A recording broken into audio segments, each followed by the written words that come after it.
You didn't go deaf. You didn't go temporarily deaf. I changed my surround sound setting because I noticed it was on Windows Sonic instead of Dolby Atmos, and it fucked everything.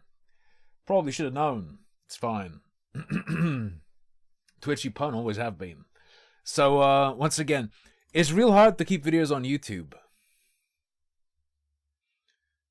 What of my past 4, 3 have been taken down, 2 community strike. And the latest stream highlight, DMCA claim. Am I counterclaiming? Fuck no. You have to give them your address to counterclaim. Not a chance with that fucking freak. Not a chance. If some sort of more professional entity had claimed it, I'd counterclaim. Some retarded whale, no, not handing off my address. So that's a strike. It will last for 90 days. It will last for 90 days. No, it wasn't flagging. It was a DMCA claim. Nicholas Cruiser has become a member. The pedo cries out as they strike your videos. This was not a pedo. This was a furry. I'm gonna sort out, all the alt platforms tomorrow. As the channel is increasingly in jeopardy, I'm going to start mirroring stuff on multiple places. Just to make sure if I lose my YouTube, there will still be some sort of archive somewhere. What I'll do is I'll make or start using accounts I already have on other platforms but haven't been uploading to. I'll put some greatest hits on there, and then moving forward, I'll mirror everything. I will mirror everything. I have accounts on all these different platforms. I just haven't used them. Another strike. Compere, this time DMCA claim. This time DMCA claim. Weirdly enough, strangely, the woman who DMCA claimed my video didn't seem to have any sort of concerns about her intellectual property initially. She was in the comment section talking to people angrily. And then, hey, when my commentary on her video started to look like it was going to overtake her video in views, suddenly she became greatly concerned for her intellectual property out of nowhere and struck my video that was talking about her video.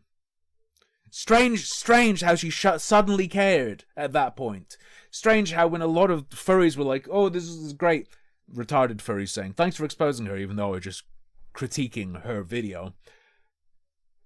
Strange when all sorts of things that could make her butt hurt happen, suddenly really cares about her intellectual property and thinks I'm, depriving her of income or, abusing her intellectual property in a way that it would not be covered by fair use. Strange how that happens.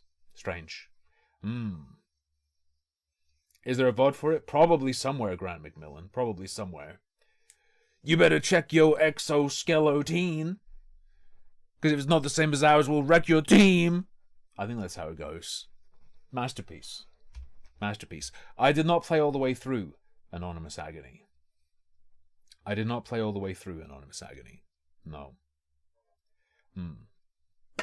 Apparently she was very mad that my commentary on it transformed it into something totally different other than an exoneration.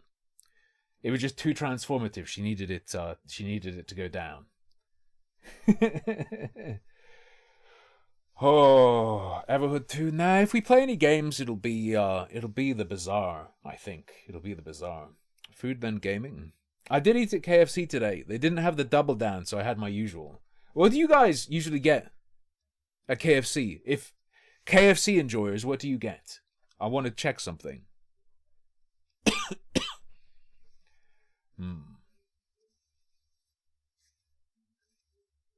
Diarrhea. I've never gotten sick from KFC. Ever. Double down's done. That was a limited,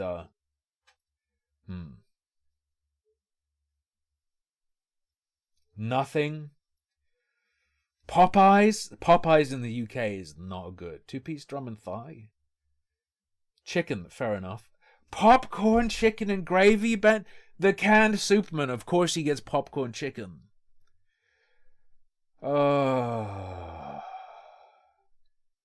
personally. I get the mighty bucket for one. 2 pieces original, 2 hot wings, 2 chicken tenders, fries and a drink. Fries and a drink. You were attacked by a bird? Do you mean a British woman or do you mean an animal?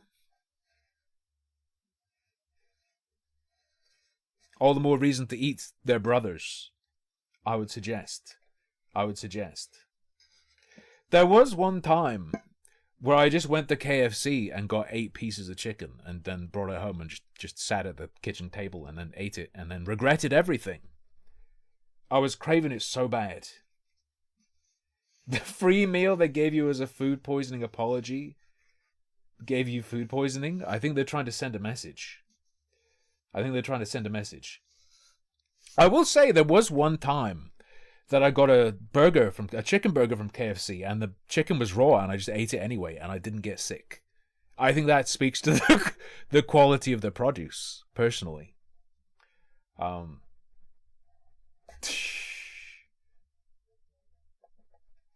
Cartman style, just eat the skin off. Was I talking out of my ass when I said in the US you can ask them to double fry it, to coat it again and fry it again to get it extra crispy? That's a thing, right? I ate the 8 pieces after losing weight, Sugar Dust. And I mean, part of the problem is I think my stomach is literally just smaller. There's stuff I could have eaten in the past that if I eat it now, I suffer. I suffer really badly. That's not real. Hang on, let's check. We have some sort of accusation doc to go over, but I think what's more important first is this double fry KFC. Extra crispy KFC. Just a lot of mukbang.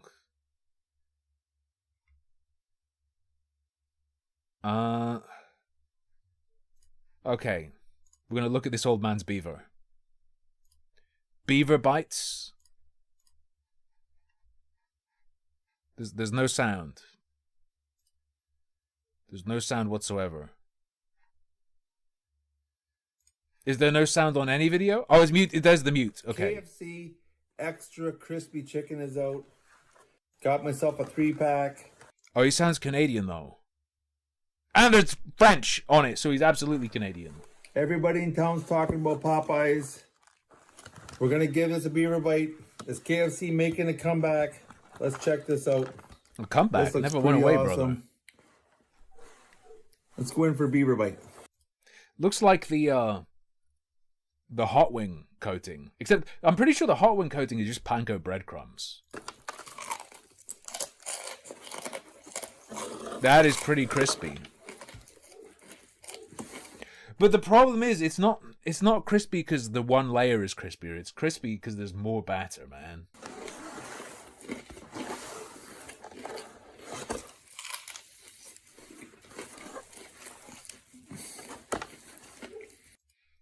You can't just have chicken sticking out of your face, man. You can't just have chicken sticking out of your face. Popeyes in Manchester, the food is not good. The cups are weird. And there was some weird guy, like, breathing heavy, walking around, looking like he was gonna flip out. And then it turned out he was one of the employees waiting for his shift. And there were, like, security guards standing around and looking at you as you eat. Really horrible. Horrible, horrible experience. Jail chicken experience. I have a question, though. Does anyone know who Black Griffin is? Hate him? Watch this at full volume? I'm okay, thanks. Dude, I hate eating sounds so much. Eating sounds fuck me up so bad. I am not ever listening to Girly Munchies ASMR. Not happening. Not happening. No chance. Do you know who Black Griffin is? Apparently some kind of voice actor. And I was given a link to a document regarding him. Hello everyone, it's Gabriel Brown, or Black Griffin, and I just hit 1 million subscribers. Brown or Black Griffin. This is probably unfair because it's a pause frame, but he's grinching out. He's grinching out in this frame. Makes me concerned his heart might be 2 sizes too small. Entirely possible. Nick Cage? I'm not seeing it. I'm not seeing it. Is he a Banbanite? Okay. Singer, perhaps. Well, there's a document about him. There's some extraneous information. There is reference to past allegations and such. We're skipping all that. We're skipping all that. There's enough here anyway. There's enough here anyway, because, I mean, look. This is a multi-parter. We might not even go through this. This might be agonizingly boring. If it is, we'll look at something else. But came highly recommended from a Discordoid. Every YouTuber has allegations, even me, but mine are pretty. mine are not very strong. I love mine personally. Mine are great. I recommend you look into the allegations against me. You should do this. They're very good. They're very fun. Regarding Gabriel Brown, aka Black Griffin, I have to tell you something. I just realized I don't know who wrote this. May I... Who... File? Help? Tools? View? Well, I know there's a way to see info about a document and we'll tell you the author. Anonymous Crow is looking at the title. It's just showing me what the other people here are looking at. View. Edit. File. There's download and print. Docs help. There's just help about the tool. I don't know who made this. It might be that they linked from somewhere else, and I was given a direct link, so perhaps you would know who the author is if you saw who posted it somewhere. But this is truly going in blind. Recently, allegations have been circulating regarding Gabriel C. Brown, known online as Black Gryphone. Well, in the past, the crew of the game Billy Bust Up, henceforth called BBU for simplicity, has addressed some allegations. The crew have... Yeah, they've got some sort of response to stuff, whatever. Blah, blah, blah. Something about Claire being harassed, blah, blah, blah. Who cares? We'll look at that if it becomes important as we go through the document, but otherwise, I'm hoping that we can only look at the recently surfaced allegations, because they say more allegations have surfaced since that. We're just going to look at the freshest allegations, okay? As well as a second look at the document they put out, indicating some factors that were missed. Even more so with their second document. What? Oh my god.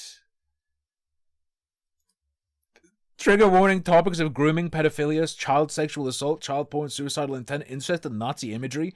Please do not read if you're under 18. An 18 plus document?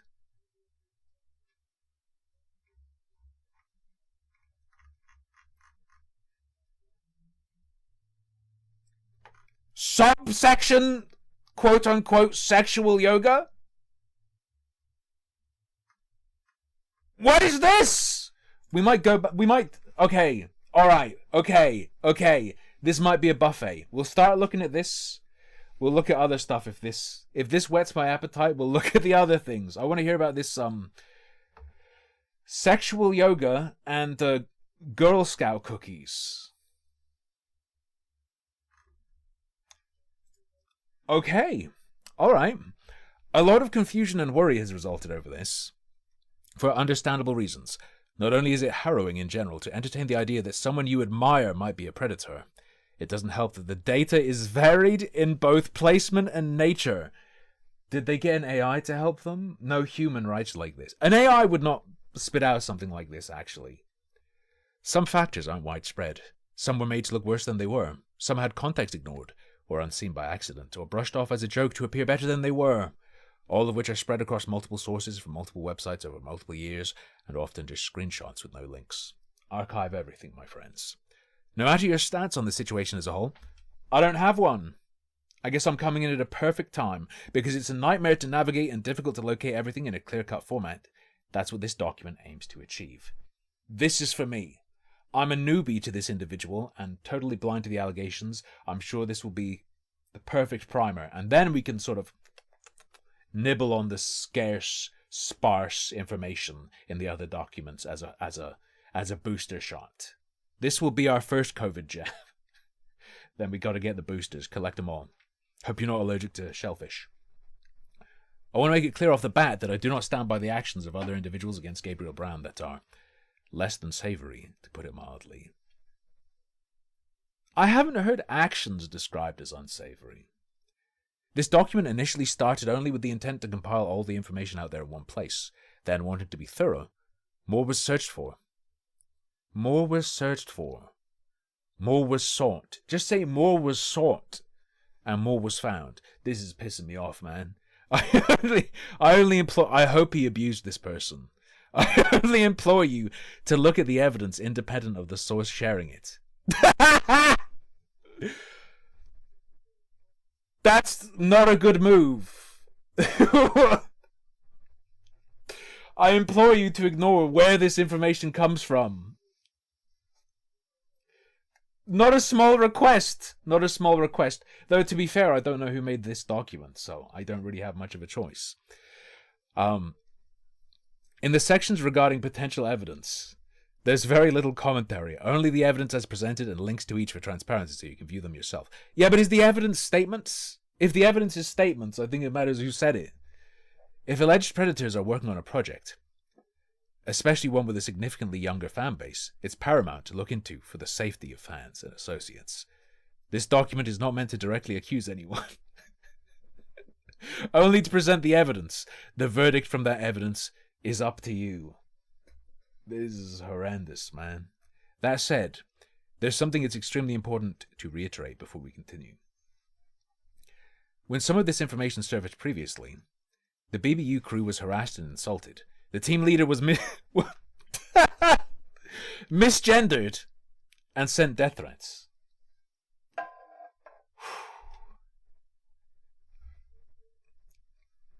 I love that those are the two things. Threatened with death, and they said he or she or whatever would be the one they don't want. Please do not do this. Do not harass anyone involved with this game. The team is making an amazingly creative love letter to both 3D platformers and 90s Disney musicals. It's called Tigger, the Final Tigger, or whatever. Tigger in Dreamland. It's on PlayStation. And many of the staff are, it's hoped, not involved with the higher-ups' decisions and only want to make a fun game. The project deserves to find success without predators being involved. Again, to reiterate, do not harass anyone involved with the game or anyone else otherwise mentioned in this document. Like, don't crime. Thanks. We live in a society. It's sort of an implicit standard. Sharing information in a, hey, there's allegations on this person, here's some info sense. Okay. Tagging people mentioned in the doc on their social media en masse, let alone wishing harm or worse, not okay. Well, I mean, I'm a singular entity. I'm incapable of doing it en masse, so not okay. Harassment is not condoned or encouraged here.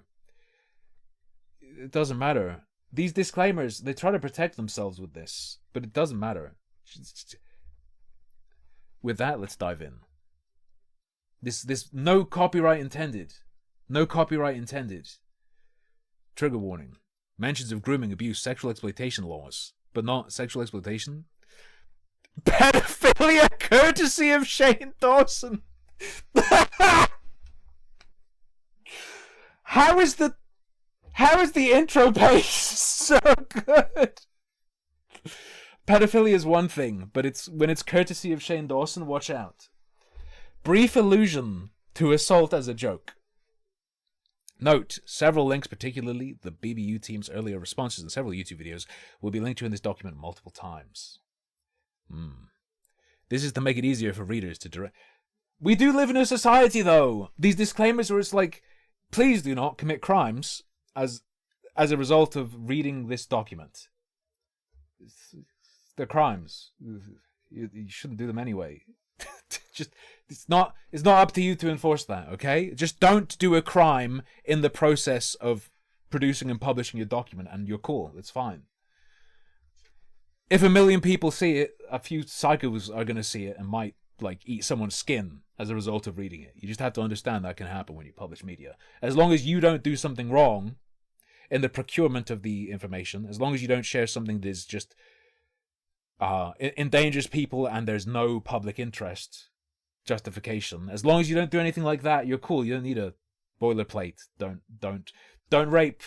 I'm going to start, you know, every intro to my video is going to be like, hey, please do not rape anyone mentioned in this video, just in case someone rapes them and has seen my video, so I don't get in trouble. This is to make it easier for readers to directly look back at what is being referenced without having to scroll back up in this document. And in the case of the videos for time, they're explaining why they're going to have multiple hyperlinks. Okay. I gotta admit to you, I didn't look at the game because I didn't really care about it in and of itself. Shall I peep? What is the game being ravaged by accusations of those involved being predators? Billy Bustop.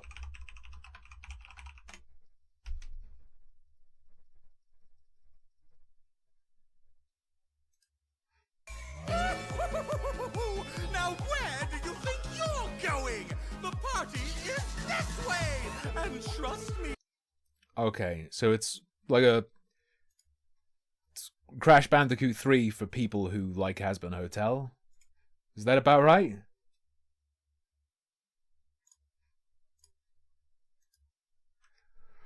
Alright.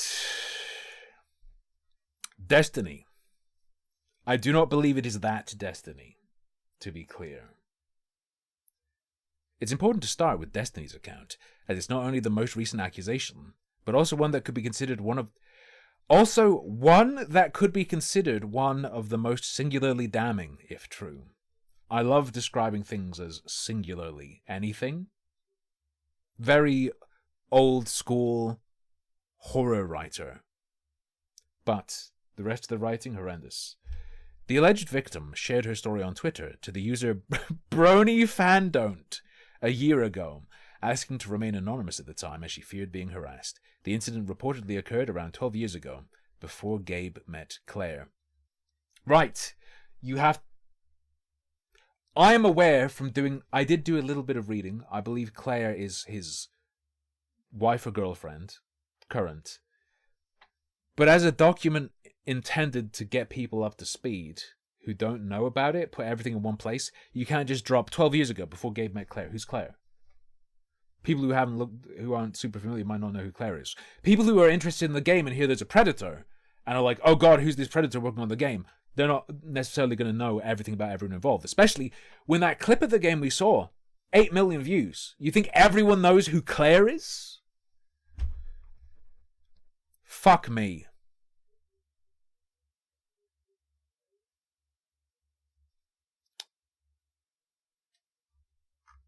I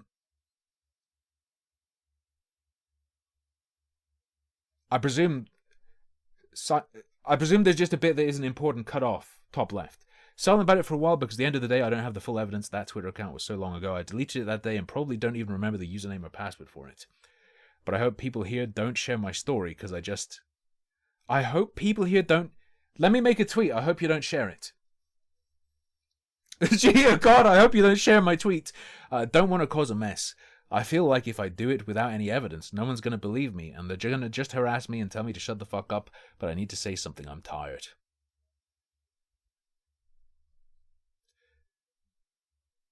And then on to this one. I wasn't big in the My Little Pony fandom when I was 13. I just loved doodling some horses a little bit. Mostly because I wasn't supposed to be online, but I did anyways. I did some dumb artwork for Black Griffin of his Griffin Sona when I found out he voiced on the show. My girlfriend watches this lady on YouTube. The lady sounds Polish, but I don't know if she is. Some form of Central European, I'm sure. And she just restores My Little Pony toys.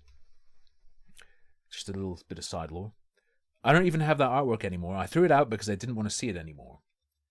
But he gave me a follow, and he just liked and interacted with some of my artwork. Then one day I got a DM from him saying he loved my art. We were just talking about the show. We started talking about Ponymov. I don't know what that is. And sharing some funny videos of My Little Pony. that were definitely not appropriate, thinking back. I don't remember how it got sexual, but I made a tweet about how I feel ugly and fat. He DM'd me saying he bet I was beautiful, wanted a pic. Oh no. So I sent him a quick selfie. He said he thought I was cute and pretty, and that he always liked chubbier women with curly hair. He asked if I was Latina. I said I was, and he said, I can tell you got those hips. Those pre-pubertal hips. I said, I know I should have stopped the conversation then, but I was 13, and I never had anyone make me feel beautiful before. How old is this guy?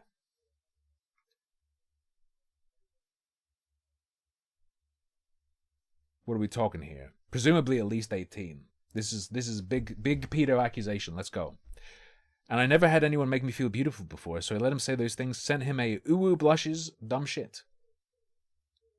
Yeah, he was obviously working, so he's gonna be 18 plus, at least at the time of this accusation occurring. He then would talk to me about how he would love to see me in a Pinkie Pie cosplay, and I would look so cute in one. Now, this is bad. But it's refreshing in a sense to see someone groomed into becoming a pony instead of just groomed into, like, taking hormones. Instead of HRT, they're going to start taking hydroxychloroquine. We talked some more. He started naming me Pinky. I even changed my name to Pinky something on my old Twitter. He asked for more pics and I sent him some. Not nudes, just regular pics of myself, but he always turned it sexual in a way. That's when I started feeling a little awkward. And I would just kind of brush off his comments with a thank you or that's very sweet one day. He stopped messaging me when I stopped messaging him pictures. Then one day I woke up, checked my Twitter, and saw a dick pic sent at like 1 a.m. with, "Does Pinky like?"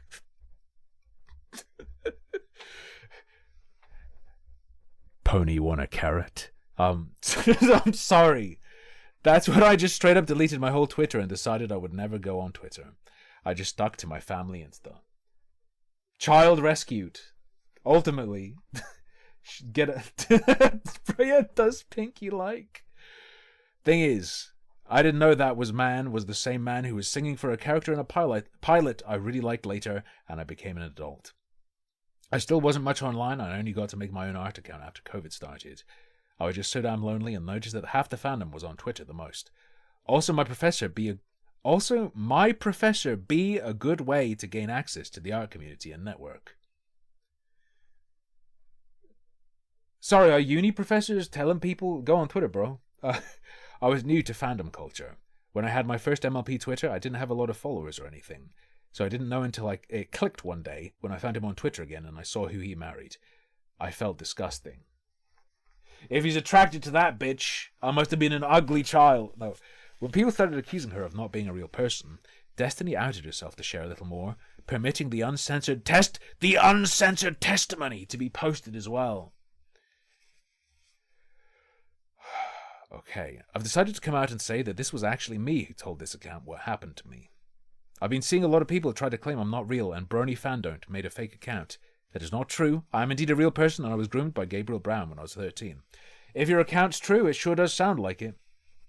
Unfortunately, someone already revealed my identity in a private Discord server and said they would come out and say it was me on their YouTube channel, so I decided to just rip the bandage off and come out myself before the issue got worse. If my reputation means anything here. Don't be talking like this. If my reputation... Okay. Destiny Doodles. Who actually are you? Is this the one? Destiny Doodles 4?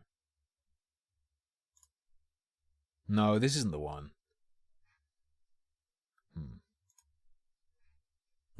He failed. Your Honor, I failed to groom her. I hope you believe me. I have no evidence to show. It was about 12 years ago and I deleted the account the day he sent me a very unsolicited. As opposed to not asking for it, she asked him not to. I was also not allowed to have any type of social media beyond a private Insta, so I was scared to say anything to my parents. I just left. I didn't get another account. I guess... Okay. if I'm going to be charitable, she means she said nothing that could be interpreted as any solicitation of a dick pic whatsoever. It would still be unsolicited if she'd done that and he sent it, but it's a giga unsolicited. She said nothing suggestive. Maybe. I understand this means not a lot of people will believe me, and that is fine. You don't have to believe me. I shared what happened to me because I want people to at least be wary of this man before hiring him on project clearly geared towards children, so another child does not get hurt. But even without my story, I hope you all will see the other evidence against him and his disgusting and insensitive behavior towards the topic of grooming and see his true colors. I'm sorry I did not come out sooner when I was a kid. I think if I had a lot of things, wow, wouldn't have happened. You were a kid, though. Don't feel too bad about it. Others who either knew her or her testimony. I know, Siffy, I understand it's basically just a spice word, right? Others who either knew her or her testimony before she went public or revealed they knew her once her identity. Others who either knew her or her testimony before she went public or revealed they knew her once her identity was shared showed their support for her claims. Commas, please.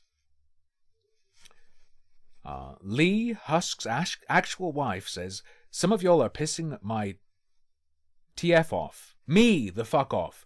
No 13-year-old child is going to think, yeah, let me collect evidence on this guy with a big following. He also deleted any tweets had talked to. I mean, she explained why she didn't want to say anything.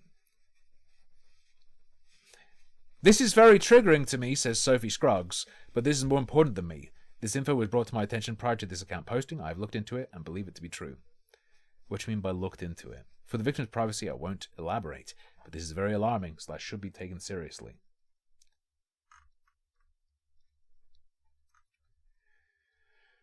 In the intro to this document, he says, please consider everything posted without, in a vacuum as evidence without considering who posted it. And he has just a bunch of posts of people that saying, hey, believe this based on your judgment of my credibility. I knew this would happen, but it's like, why even write at the start? Fuck me. Need you to bring more awareness. Okay, it's a bunch of people saying, Yas Queen. Alright, there's a bunch of people saying, Yas Queen. Okay. Some tried to dismiss the victim's words by bringing up that Gabe was in the Navy at the time, and therefore must have been gay. Claiming that all internet access was restricted. While it's true he was in the Navy, internet access is only monitored on specific government computers, not cell phones, the only restriction being that they might not be able to be used in some areas while on duty. Okay. Whatever. For real, Gabe couldn't have... Okay, here are a bunch of people saying that. It's worth mentioning that Gabriel Brown's voice work on MLP started in 2015. But he was in the fan scene and music scene well before that. Well before. Well-before. Or hyphenated. Well before. Or it's possible Destiny could have the date wrong. It can be hard to remember the exact year something happened after all. The BBU... I mean, if it was when she was 13, it would be off by at most 1 calendar year. The BBU team addresses the discrepancy as they doubt her, but it's also entirely possible she could have just misremembered. It's also worth noting you couldn't send pics in DMs until December 2013. Okay. As this happened long ago and Destiny herself doesn't have screenshots. Some will believe her and some won't. Sure. In the BBU team's recent document, they claim that they used Twitter archives to look through all of Gabe's tweets and DMs through 2011 and found nothing. Okay. When searching through his accounts, I found I was able to download something called the Twitter archive on his account, a 6 GB file. It displayed to me deleted conversations with deactivated accounts, conversations I could not even view on the main Twitter website as it would crash. I searched every single direct message from... What's happening here? Isn't this what you rip when you have access to the account?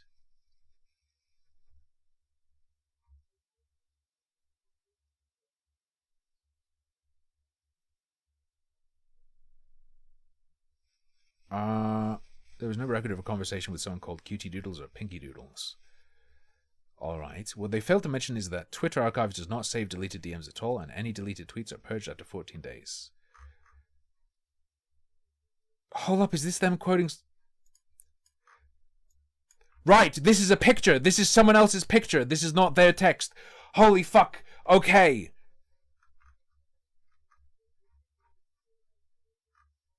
What a mess. Then they have answers about the archives from some website. James, a programmer on Billy Bustup, acted incredibly dismissively towards Destiny's claims. Okay. I'm sorry, but after all this shit, if the Billy Bustup team doesn't publicly denounce Griffin in the next 24 hours... My stance is no longer they're dragging down their game and endangering their community, but now they cannot be trusted with the community again. James says, okay. Alright, okay. James says, because there's no evidence to support the claims, why do you not see that? Brony Fandone says, because I can see the evidence, his entire history. Destiny's character testimonies. How he's acting right now. Stop. Stop. This is not a good one to do first, because this example includes people saying they believe something on the back of other things for which there is evidence, and you haven't shown us those things first, so this is... I don't know, what's the other stuff? What's the other stuff with evidence? I just have someone saying, yeah, he groomed me when I was 13. That's it! And this James guy's going, no evidence, we're not going to fire a dude for that. So this is a good example of you twisting something to fit your narrative. They say, it's literally the narrative of the fucking movie, you're just stupid. Wait. I feel like there's context missing. Okay, I'll say it without the image if that confused you. You are a sad, strange little man, you have my pity. They say you are a pedophile defender. I don't know why your people think you're above the police. Why don't you report it and move on? In this scene, Woody was shouting reality in Buzz's face, but he couldn't comprehend it. Okay, irrelevant. irrelevant tweet, okay? It's confirmation I don't believe a random person on the internet. You want to say her name, you piece of shit? Say her name! Say her name! Is this normal behavior? No, it's not. You're being a freak. Say Pinky Doodle's name! Ask her if she likes it. Entertained it and thought it was completely unbelievable, and responded by spitting on the victim with your flippancy. Yeah, I'm sure it was completely unbelievable to you, James. You mean alleged victim. Think your little group should seek help? This isn't healthy. It's not healthy to be in a position of authority to minors and completely hand wave away an alleged predator. Have you all even spoken with Destiny? I've had someone with criminal justice history reach out to investigate. Oh my god. Thank you, Ark Fallen. So, this could get bad. Maybe there's other stuff. This is a bunch of Twitter dementoids so far. Did you just decide her to be a liar? If something's unsubstantiated, if you find it to be unsubstantiated, you can just say, I don't find this to be I don't find this to be substantiated. It's not enough for me to take action on. Okay. I'm pretty cynical, not going to trust everything I read on the internet. Okay. You see an issue with this, blowing things out of proportion. There's just a picture of presumably him and some girl, and then tickling teens is a typical American pastime. I do it every day. Katie's narrative, remember, is that he barely knows her at this point. This is not a good first example. There's so much past info required to... There's so many things referenced here, because it's the most recent one, that this is the worst first example. Document writer, you fucked up. Maybe you didn't get enough attention when you were younger, but this looks innocent. No, it's not innocent when you consider the fact that Katie literally said they barely interacted outside of professional work. This either implies their relationship was closer than your clearly disingenuous team was insisting, therefore implying grooming, or... I have no idea what's happening. Or that he's fine tickling children he doesn't fucking know. Who's Katie? And that he said he and Claire weren't friends until she was 19 or so. The point is that's an obvious lie, documented several times over, and one that Katie helped perpetuate. Is this Katie person a victim, or what? Yes, he does not speak for BBU, and yes, Katie does stress that James was punished for his act. What? We're gonna have to dip into the other documents. But with hey, this document is going to be a great place to find everything in One compact package. By the way, we're going to make 1 million references to things before ever explaining what they are. Alright, nice, thank you. But with that being the first technical communication on the matter from the Billy Bust Up team, it certainly wasn't a good look. Above is a conversation between my husband and a family member. My meltdown in front of James caused him to break down in tears, something I've never seen him do before. Members of my family were mad at me, saying I broke him. James's tweets shook our friendship. What tweets? A friendship I have had with him for over 10 years. I felt betrayed by him. His comments were insensitive, unnecessary, and petty. If you were hoping James was punished for his actions, he was. His comments? Or what? Tickling a kid? Or what? No! Your mother says, Tim, I'm going to skip over all the other stuff. Also, Tim, I have no idea what's going on. This person said, this is the place to get everything. And the other documents and other bits out there are all scattered all over the place. This will condense everything down. It is not. Even a simple tweet of we're looking into things would have sufficed when Destiny's testimony first came out. I don't think anyone expected them to have a long document on the matter right away. And if you did, shame on you. I started this document a few days after Destiny's testimony, and it took nearly a month to research and put together. Also, worth noting that despite a staff member for BBU saying they believe Destiny is innocent, to be clear, the devs don't think Destiny lied. Please leave her alone. If the wording in that section was unclear, I'll message okay. Yeah, there's a difference between saying someone is a liar and saying it's unsubstantiated, so you're not going to act on it. You can go, we're not going to say she's lying, but at the same time, there's not enough evidence for us to get rid of this guy. That's fine. Katie and or Ash don't seem to think this. Okay. Gabe and Michelle. Let's learn about Michelle. Next, we turn to Gabe's relationship with Michelle. On the surface, Gabe... So, the Destiny thing, some chick on Twitter claims he solicited photos from her when she was 13, started calling her Pinkie Pie or whatever, and then sent her a dick pic and she deleted it. 12 years later, she comes out and tells everyone it was her and that happened. Alright. Appropriate stream title, right? Gabe and Michelle. Next, we turn to Gabe's relationship with Michelle.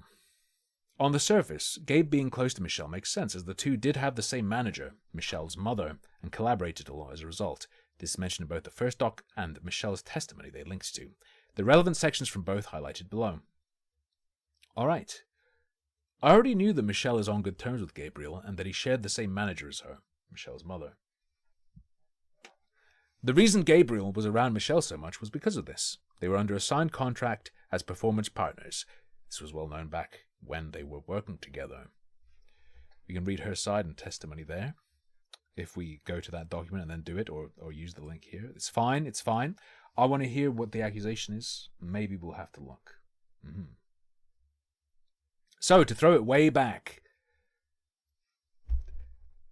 That's not what that... That's not what that phrase means.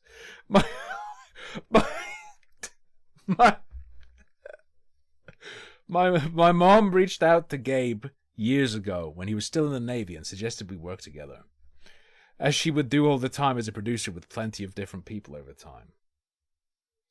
Gabe and I and my mom and dad and his whole family immediately hit it off. Our creativity, atypical brains, and yeah, you have that one right, and sense of humor quickly bonded us all together. Our families to this day are still very close, relationships y'all never even see because they aren't in the public eye. When people said it was weird back then, it was just them either being creepy or jealous of a completely platonic but super fun siblinghood resemblant friendship. These people are all aliens, man. And family dynamic, where we'd always be throwing it back, and family dynamic between all of us, entirely irrelevant from any show or work projects. Those honestly just happened to be something we basically did for fun on the side. My mom and Gabe's mom oversaw all business ventures, performances, albums, videos, etc., and we collectively ignored the inappropriate comments. Seriously, who do you think supervised my social media for me when I was a minor and read all those disgusting rumors when they started? My parents. Silent Night with a piece of tape over my mouth, a running joke at Christmas about how I talk non-stop, used for years as a poster image as proof of Gabe being a creep. Truly, where some people's minds go is beyond disturbing. It was insulting to me as a kid, and it's still insulting to me now. Okay. Could have just said, he's like a brother to me. If they only interacted in professional situations, or if they had been friends prior to working in a professional setting, it would have arguably been fine, as it's not uncommon to forge a friendship with co-workers, in the acting world and otherwise. But they shouldn't veer into attempts at romance, especially if it's between a minor and an adult. Explain.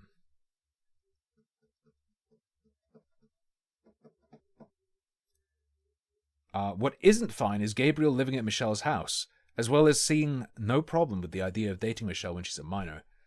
Okay, let alone... Drop it on me. When he previously mentioned he considered her a sister. This part, not so important. In January 2014, when Michelle is 14, as her birthday is September 7th, Gabe refers to himself as Michelle's adopted brother. Who cares? Who cares? The age part is what matters here. Are you a brother? Adopted. XP. Less than a week later, Gabe dismisses the rumor of them dating, referring to Michelle as his adopted sister. Alright. Strange rumors. She's 14, but I guess people will believe anything. Okay, so far, she was 14, he's an adult, and he's saying they're not dating and she's like a sister to him. Continue on.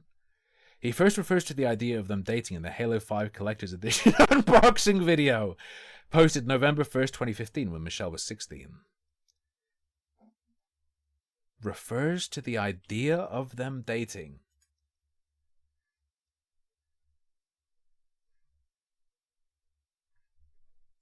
Highlighted comment.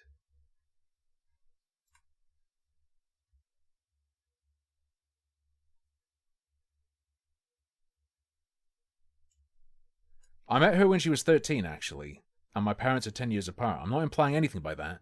I'm just saying it's not bad to suggest that could happen between two people who are 9 years apart. Okay. This is the first thing that is real that is a bit sus. Yes, 9 years apart can be fine. If it's 9 years apart and it's someone you met when they were 13 and you were an adult, it's a bit different to like if you're 20 and 29, 30 and 39, 40 and 49. All that's fine. 9-year gap when you met her when she was 13, that's very different. Different scenario. Sorry about that. I told you. No, it's okay. Again, I'm not saying that has happened or will happen. I'm just saying there's nothing technically wrong with saying what he said. Okay. We're all friends, not mad about it. The only thing I was arguing about is that people were saying it wasn't legal, which is not true. Legal age in Canada is 16. Okay, but are you doing anything? Would also, do you not see it would be weird? Like, if... Ooh, okay. He's registered on the susometer. There's nothing concrete, but he is on the susometer.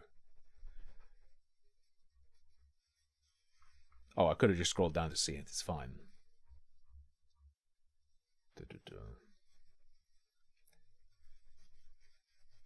Yeah. We already saw this in situ.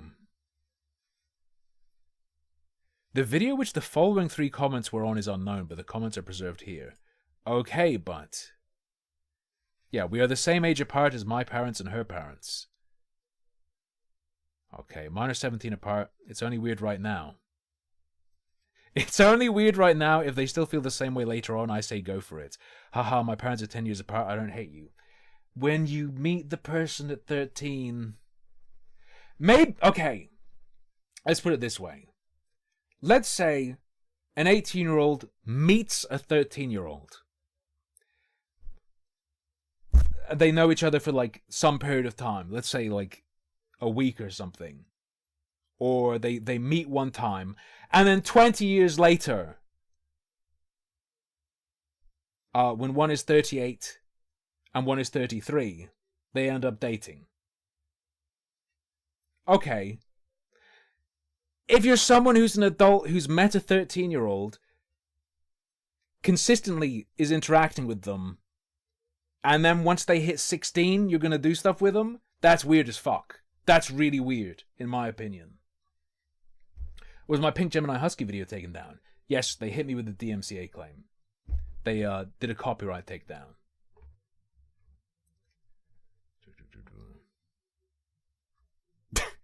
Okay, she's 16, he's around 25 or so. If he was 25...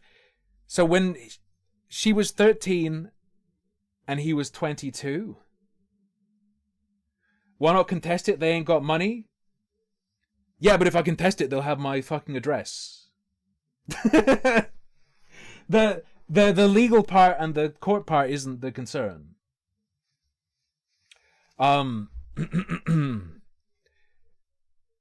He mentions in the comment... Yeah, hang on. Think whatever you want. I don't know why people put such a huge emphasis on age, XP. Not doing great work to not make yourself sound real weird.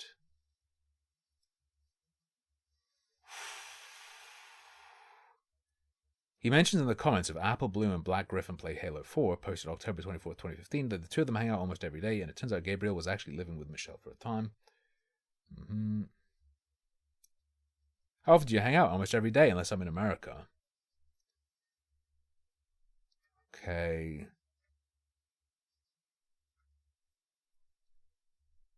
Just living in her house. Alright.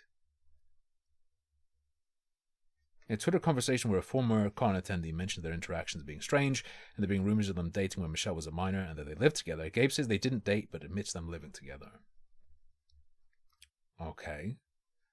Everyone knew it was an open secret, a gross open secret. I've heard stories from various people who were constant. Who the fuck is Glam? They were almost certainly dating before she was of legal age. Says Twitter user Glam. Whoever the fuck that is. I've been trying to figure out what these posts were about. I'm pretty sure it was openly stated they were dating before she was legal by US or Canadian law. I even heard they were living together. Deleted post. Yes, I rented the Creepers guest room when I was in Vancouver. No, Michelle and I never dated. She's like a sister to me. All the cons, music, and videos I did with her were contractual. We're no longer under contract, but we're still friends. So, his comments definitely put him on the sus meter. But... And those comments combined with the fact that he spent periods living in the same house as this girl. Sus meter. It's concrete that he's on the sus meter. It's not concrete that he's actually a freakazoid. Full on. In the video, Apple Bloom, blah, blah, blah. Gabe responded to the question of him and Michelle dating with replies that were deleted, that the responses to them still remain. Such a cute couple. He responds, hang on. Does your bro know my sis, someone says. This seems irrelevant to the matter at hand. Screenshots from a year ago exist for Gabe's replies prior to him deleting them. So you two are not dating, not at the moment, just really good friends. Girl you met at 13, constantly in contact with, lived with, starting from when, I don't remember when, but lived with from before she was legal. Consistent, that's weird. That's weird. Like, here's the thing, put yourself in the shoes. Would you, as a apparently 22-year-old, hang with a 13-year-old regularly, live in her house, and then when she's 16, bam, she's on the radar, bros? Not for me. Not for me. We're not dating anybody. Neither of us are planning to date anytime soon. We have a great friendship and we're both happy with it for the time being. Okay. Doesn't negate the other ones, but okay. Also, as mentioned with the unboxing video in reply to another comment, he dismisses the idea of finding anything wrong with the idea of him dating her at 16, only refuting the idea that it's illegal. One can still find it distasteful. Legal but distasteful is totally a thing. As detailed here and screenshotted below, the age of consent in Canada is 16, except in cases when the older person is in a position of trust or authority. Stop. We're getting into legal terminology. I would presume that is like, they're your teacher. Factors that very much would apply to Gabe. Would they? This is legal commentary. Who are you? Who are you? Despite Gabe's claim that such a relationship wouldn't be illegal, it would in fact have fallen under violation of Canada's sexual exploitation laws. In your opinion? And who the fuck are you? Hello, anonymous document writer. You've decided that he would qualify as a person in a position of trust or authority.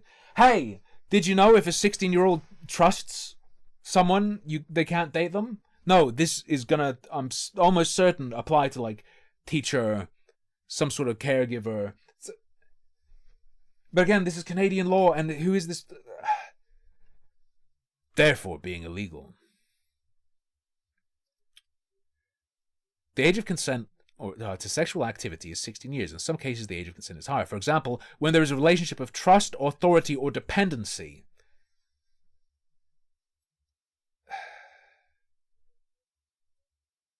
And then they're including all this other stuff.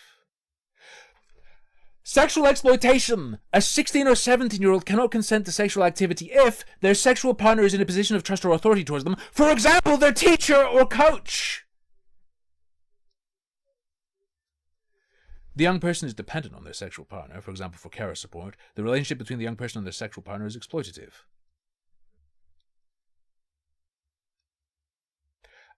What I would suggest is more relevant here is the following factors may be taken into account when determining whether a relationship is exploitative of the young person. And then one of the examples is how the relationship developed. A co-worker managed by her mother who was brought into their house and was around her every day from a time when she was even younger than 16. That is the line I would be interested in being relevant. How the relationship developed. And whether the partner may have controlled or influenced the young person. Those two bits. I do want to end off with highlighting Michelle's testimony in full. There's a comment from the BBU team's second document. Alright, here's Michelle. Y'all, in all the years of this stupid theory circulating, I've never bothered to say anything because it was always just internet garbage. But it's going way too effing far this time, and I want to cut it at the source. I'm logging back into this strange cesspool of an app to say my piece, because you have left me zero choice but to step in publicly. Alright, calm down, Shadow the Hedgehog. Fair warning, I will only leave this message up for a few days because I don't want this crap at the top of my inactive timeline forever. But y'all can screenshot this and spread it for me afterwards if you value the good old truth. Ugh. Thank you in advance. So to throw... Oh, wait, no, this... Yeah. Okay, read this. When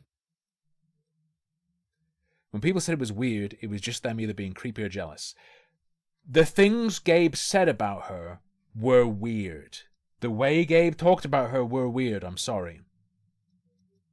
It was insulting to me as a kid, and it's still insulting to me now. That line is not in Gabe's favor. If you found it insulting that people thought what Gabe was saying about you as a kid was creepy, that suggests some sort of warping of your perception.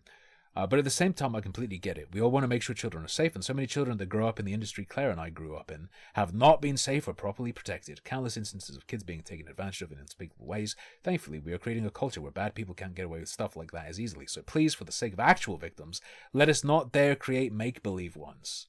I digress. At some point in like 2016-ish, Gabe moved back to America and I got better as a songwriter, so I started to work on my solo music, and Gabe started focusing on YouTube.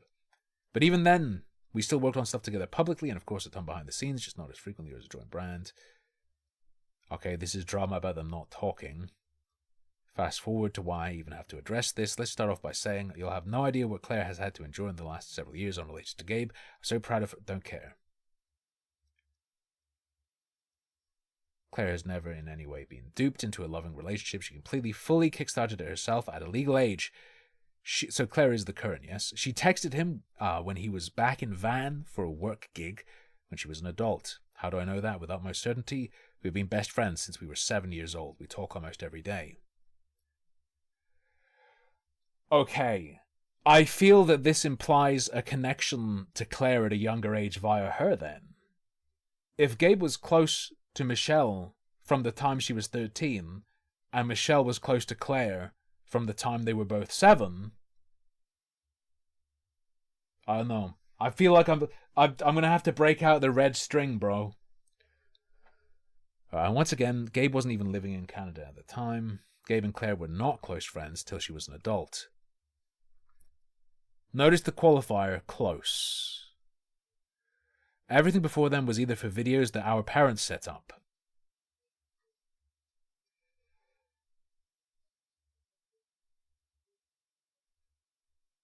I hate the show business, man. So they were not close friends. His only contact with her when he was an adult and she was a child was when their parents put him in contact for work. I know, this is degen shit, regardless. In my opinion, naturally, as I was already close with each of them separately for years and years. Wait. Hang on. Either for videos that our parents set up, work events, performances, or through me/my family.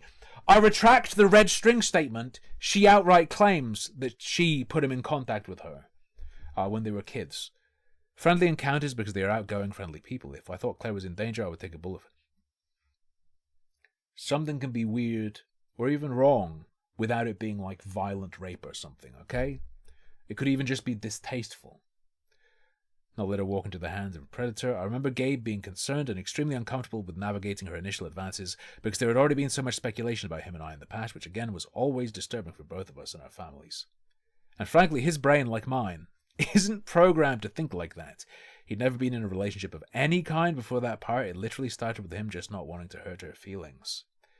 Behind a very confident performance artist is an incredibly awkward but brilliant autistic being. I would dump Lucky Bee if she said that about me, okay? Just so you know. Who starts a new science hobby every week, like y'all. Lol, a bit harsh, but we're going for maximum truth here, folks. He doesn't always say the right thing, but Gabe couldn't hurt a spider intentionally. He would pick it up and tell you what family of arachnid it belongs to, even if it bit him. If you don't know that, then you simply do not know Gabe. But more importantly here, this is about Claire and people not believing her. This is her life, her love, her relationship, and her side of the story that is being questioned on illegitimate grounds. It'd be interesting to hear about Claire. I don't really see a Claire section in this collection of documents. The irony is insane. She wanted it. All Claire and I do is laugh. Trust victims, said literally everyone, right? And Claire and I are the only so-called victims, so there you have it. As long as its legal age is just a number, my own parents are 10 years apart. There's the classic line, okay? Happily married for many years, Claire initiated it, end of story. Yeah, but if you knew each other when you were 7, he knew you at 13, you put him in contact with her at 13, and you were all working together through the organization of your parents. That's weird to me. That's a bit weird. Doesn't mean he's a mega giga rapist pedo. No, but it's weird. Anywho, present day. Bro, I am fired up. Look at all these capital letters. I frickin' love science. No, I frickin' love that too. Okay, blah, blah, blah, blah, blah. Grateful for their friendship. They're so happy.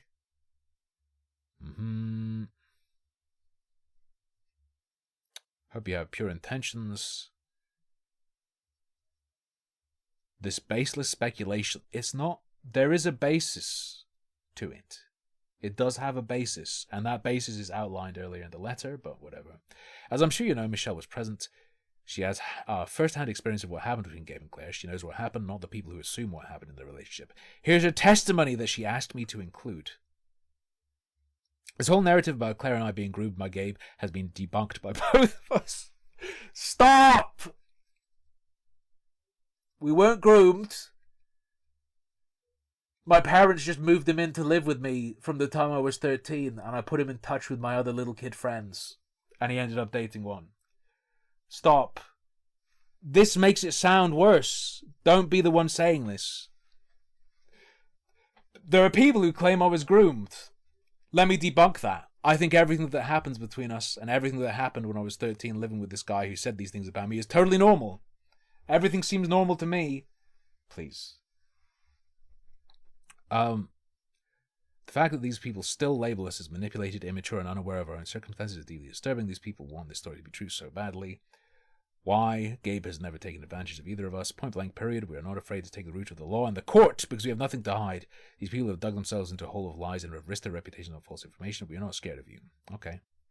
It's understandable why Michelle feels this way. Sorry, I thought there wouldn't be color commentary, but okay. She grew up with Gabe. Okay, and saw their interactions as normal. Claire is her best friend, so she saw her best friend and the guy living with her family interacting as normal. Her parents and Gabe's parents have an age gap, so she saw it as normal.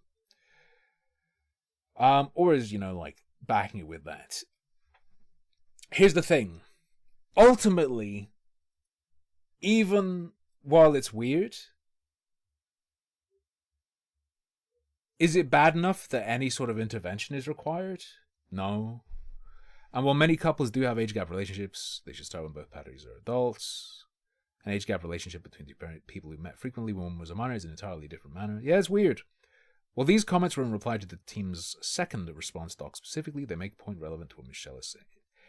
Hooper Spirit 58 on Twitter made some comments. Don't include this in your document. Don't include random Twitter commentaries in your evidence document. Don't put it in there. There's no point. In the past, okay, Convention Whispers. That's a juicy sounding title for a section in a document, isn't it? Convention Whispers, Cloak and Dagger. In the past, Gabe has claimed that he and Claire weren't friends and only interacted at cons and video shoots, conveying their relationship as professional. Well, Michelle suggests that she put him in contact with him in some ways outside of a professional context, even.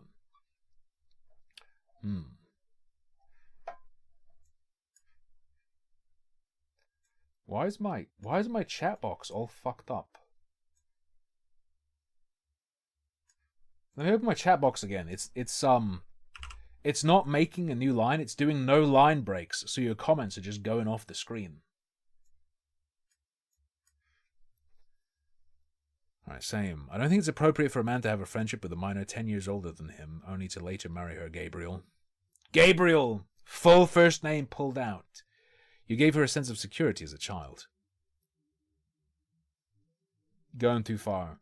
They primed her for a romantic relationship when she was of legal age. That is textbook grooming, fam. We weren't friends. We met a few times at cons and video shoots. Next. It's been 15 minutes, so you're supposed to be muted. It's fine. My egged good looks mean that you'll watch even if I'm silent. In fact, my silence might even be preferable in some circumstances. However, Gabe has had a few interactions with Claire at cons that go beyond the professional boundaries of co-workers. Sure, but he said we met a few times at cons, okay? In Claire's BronyCon vlog from 2014, Claire gets on stage while Gabe is performing and he looks at her as he sings. He looked at her! Stop! The thing is, he says weird stuff and there are weird situations, but then this coverage is like, he looked at her! Groomingly! He also pulls her on stage in the middle of the performance to say a voice line between songs.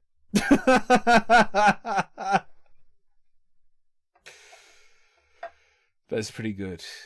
That's a good cap. This is YouTube reaction stream highlight thumbnail bait. They know what they're doing. He existed rapidly, ravishingly, in Claire's first vlog for BabsCon. What the hell is BabsCon? 2015, taking place in April of that year, she and Gabe fly a drone in a casual room and around the con together. Yes, cons are friendly gathering places, but it does throw a wrench in the claim they only interacted at cons in professional settings. I mean, he says met a few times at cons and video shoots. I think what he's said covers stuff like this. And of course, there's the statement by Michelle that via her, he had contact. Near the start of the BabsCon 2015 Part 2 video, Claire talks about being about to do an improv session with Black Griffin, his brother, and several others, pointing to the stage where they'll be, only for Gabe to interrupt and banter with her a bit. He bantered. Take advantagely. When in line for Gabe's signing panel, Gabe sees Claire behind the person he's talking to and makes a goofy face at her. This is too much. Too much. Gabe took a cup from her and pretended to drink out of it. Claire's first video of Ever Free. When Claire is going to get an autograph from someone at the table, she starts... if you meet me in real life, I'll be real friendly with you. It doesn't mean we're close friends. I'll do this classic prank where I take your wallet and see if there's any money of it. Take it out, put it in my pocket, and then give it back. Just a little friendly little bit of a trickaroo. People love it. She starts to say what she wants the staff member to make it out to which Gabriel asked, did you just ask if you could make out? Well, Claire didn't address that initial comment to him. It is weird at best for Gabe to make that comment at all, let alone to a then 16-year-old who has been claimed he had a distantly professional relationship with. Okay, yada yada yee. Gabe is right behind her. Shortly after, in the same area, Gabe takes the camera and spins it to face him. Alright.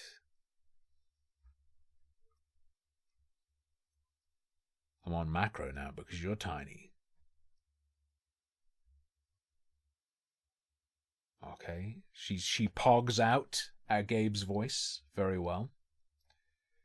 Claire sees Gabe in the crowd of people and zooms in on him as he mouths things to her, with her miming squishing him with her fingers. Okay. Yes, they do appear to have been friendly. Does it mean they're close friends?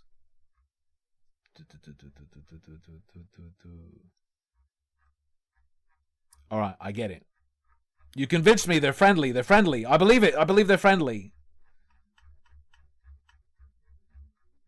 I believe the creator of this document might be a bit mentally ill. They have a point about him being a bit sus, but...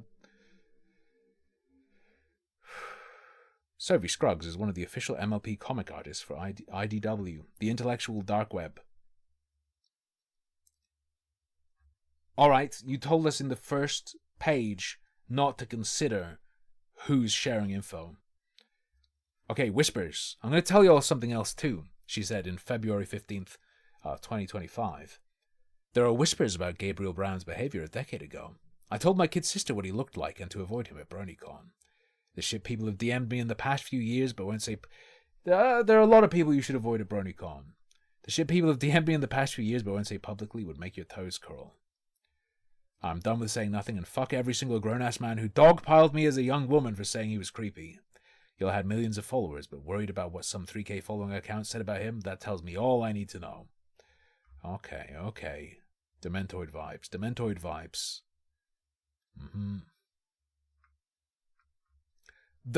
The wife of Saber Sparks' editor mentioned watching Gabe reject Claire in person when it wouldn't have been right.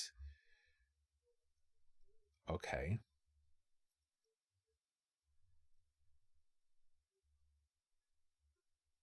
Saber Spark called it weird but legal. Oh man. There's totally a series of porn films with 100 entries called Weird But Legal. Weird But Legal 15. Canada edition.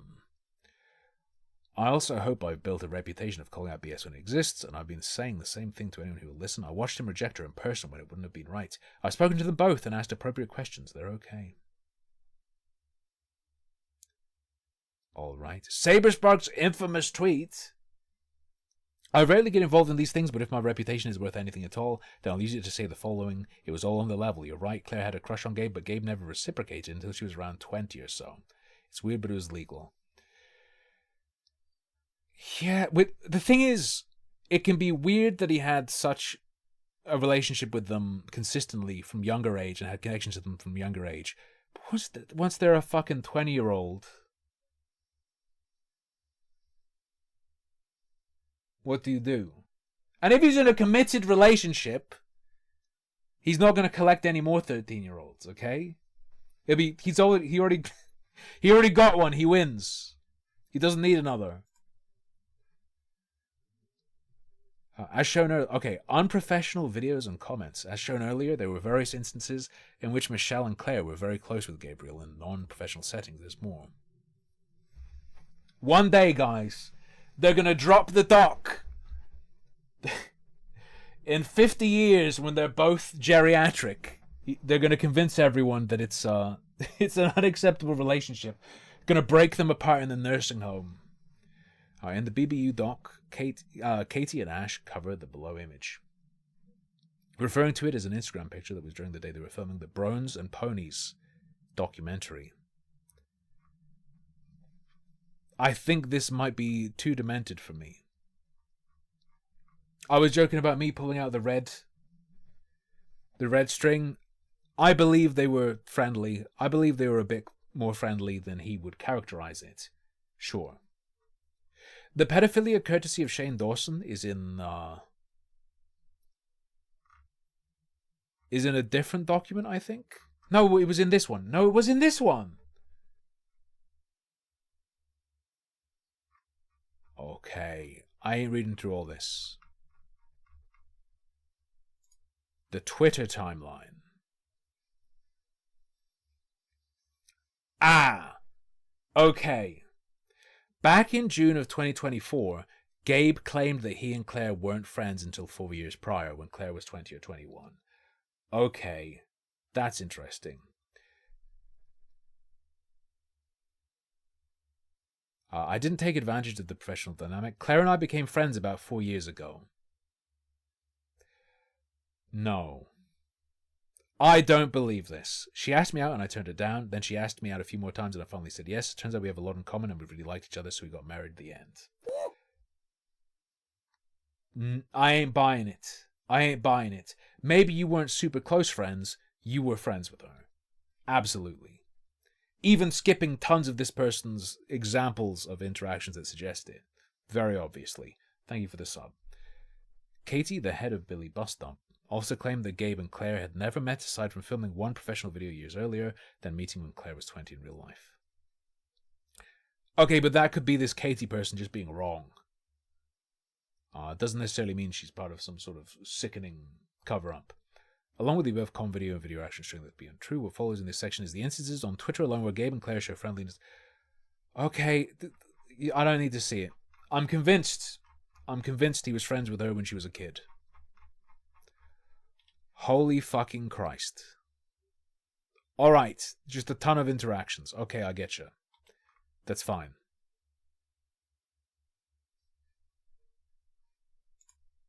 Where's the it's just a joke part? It's just a joke is the next section. When it comes to this next section, where we cover these two Twitter threads that weren't in the prior section, as I didn't want to clutter with discussion of the BBU team saying they were jokes, it's important to begin with an assertion from the BBU crew's first response document. Why do I get shamed for liking ugly boys? Who you callin' ugly? Sorry, Nori kind of is. Claire, I love you to bits, but you don't want to see me yell at you about this, blah, blah, blah.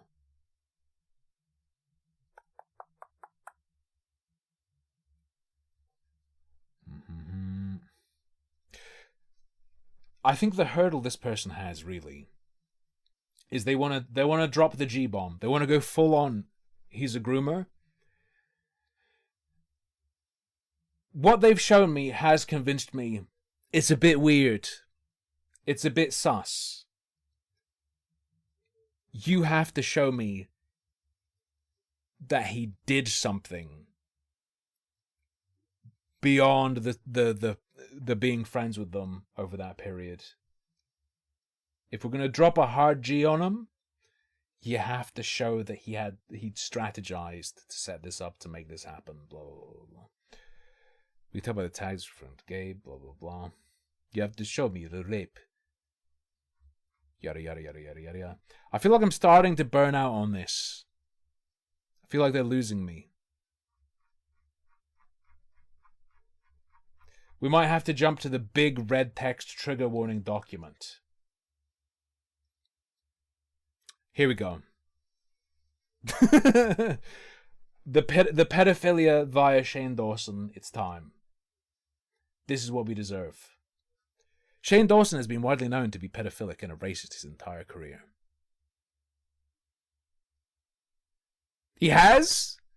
I feel like I've missed everything. Has he?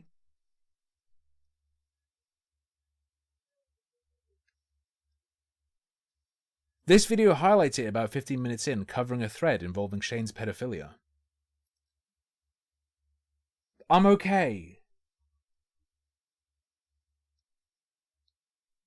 The kind of person no one who has any kind of morals should associate with, let alone invite to go flying. You know who has, though? Gabriel Brown. Gabriel Brown invited a pedophile to fly. Let's see what it is. What is it? 15 minutes in, what is this? about children that he didn't realize downplaying it would turn out to be a lie, because somebody named Miss Hemlock on Twitter made a thread where they just compiled all kinds of video evidence of Shane Dawson's behavior around children back before I haven't heard anything he about was this. in his current YouTube era, and it is disturbing. Now, this thread came out 13 hours before Shane Dawson's apology came out, meaning he didn't have time to see it and craft his narrative around it. So he wound up shooting himself in the foot because he acted like it was just like a weird one thing with his cousin and the other things were just offhanded jokes. But then Is that a Chow Garden soundtrack? What's the music? this thread is full of him interacting with real children that are not in his household. That's a gross violation of everything, basically. So I guess after Shane Dawson's apology video went up, he realized everything children that are not in his household. I love that you can interpret this as Shane. It would have been okay if he abducted them first. the gross violation of everything, basically. So I guess It's fine. We're looking at this video just for a couple seconds. after Shane Dawson's apology video went up, he realized that more and more of these clips are coming out. So he privated 1.1. By the way, there's a form of interaction that you should do with children online, and it is if they are in a game you are playing in the voice chat, make them leave. Threaten to tell their parents about them being terrible. Make them freak out and leave and be afraid. Get the fuck out of my games, Squeaker. 1 billion views worth of videos from his channel. It Okay. was like a last ditch effort to stop people from finding this old content, but he was far too late. The more views taking accountability got, the more You're putting me to sleep. Yo, thanks for using my song, Shane Dawson. Next time you're in Arizona, let me know and I'll take you flying. That's the Shane Dawson section? Alright, boys, it's time for racism and transphobia. This should be simple enough. Alright. No longer a web of relationships. Just racism. Good old classic racism, good old transphobia.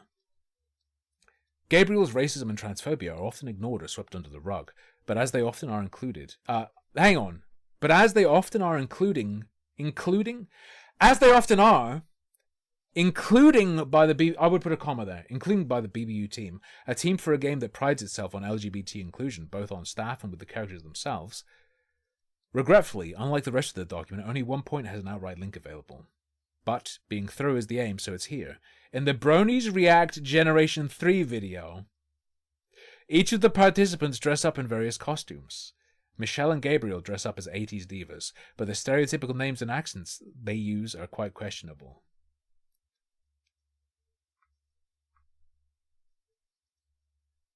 He liked Candace Owen tweets. Okay. About black people awakening. And not burning down black businesses. He liked another black person's tweet saying he's afraid Black Lives Matter is actually making more racist white people. While Gabe has talked about being against racism and homophobia in the past, he has liked a number of tweets that come off as racist. Or at least misinformed and transphobic. Okay.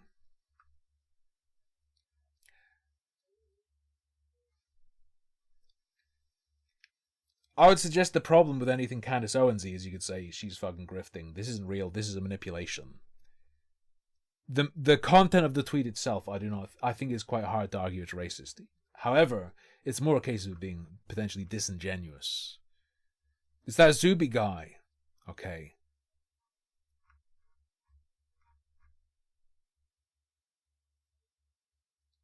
Ooh, here we go. Here's his racism. Here's the racism he did himself. Gabriel said, racism by definition is hating someone simply because of their color, or assuming that because someone is a certain color they are not deserving rights. White marginalization may be harder to come by in America now, but millions of white Europeans were enslaved in the 1700s. Pixel Kitties. Clapback has been included. Oh, sweetie no. White Europeans were exploited by indentured servitude. I think you've made a mistake. It sounds like you're thinking of just limited populations. But millions of Africans were slaves. It's the Irish meme. Owned property, tortured, raped, mutilated, sold and resold as chattel. Not like AS. Atlantic slave trade? Oh, not like as. As chattel, not like chattel, as. My assumption that everything these people write is going to be fucked is making me unable to read it when they're not writing in a fucked up way, because I interpret it in the way I'd have to understand it when it's fucked up. Is this why they get all fucked up? Because they're all talking to each other and it does this to them? I want to see the video, by the way. It's here, right?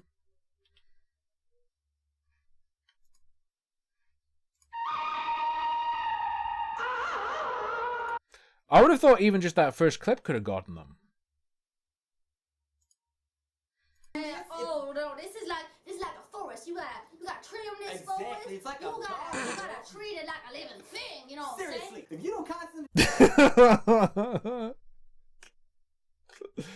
I would hesitate to do this, to be honest. I would hesitate, to be honest. Alright. Gabe's responses, or lack thereof. The internet being the internet, there have been some times where Gabe was the target of baseless accusations. Alright.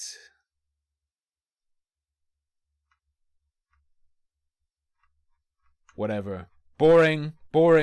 BBU's lies and misinformation. So this is about the team. Gabe and 4chan. Claim that 4chan's coming after him. Okay. Blah, blah, blah, blah, blah.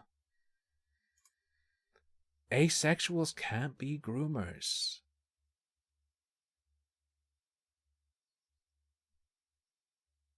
They claim near the end of their second document that because Gabe is a sex-repulsed asexual, it's impossible for him to groom anyone.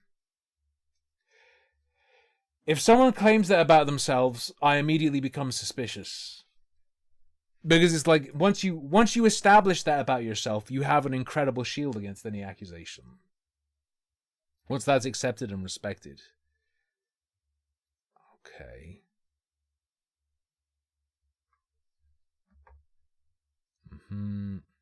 He's been mocked. He's also a sexual assault survivor that has dealt with people trying to change him. Okay.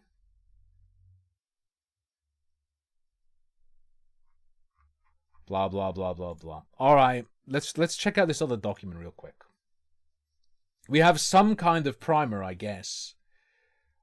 This is the document that includes a segment called Sexual Yoga. Sexual Yoga. Ah! Reminds me of a band. Called Sexual Chocolate, if you're familiar. They believe that children are the future, so I guess it's relevant. Okay. Trigger warning. This document has got to be better.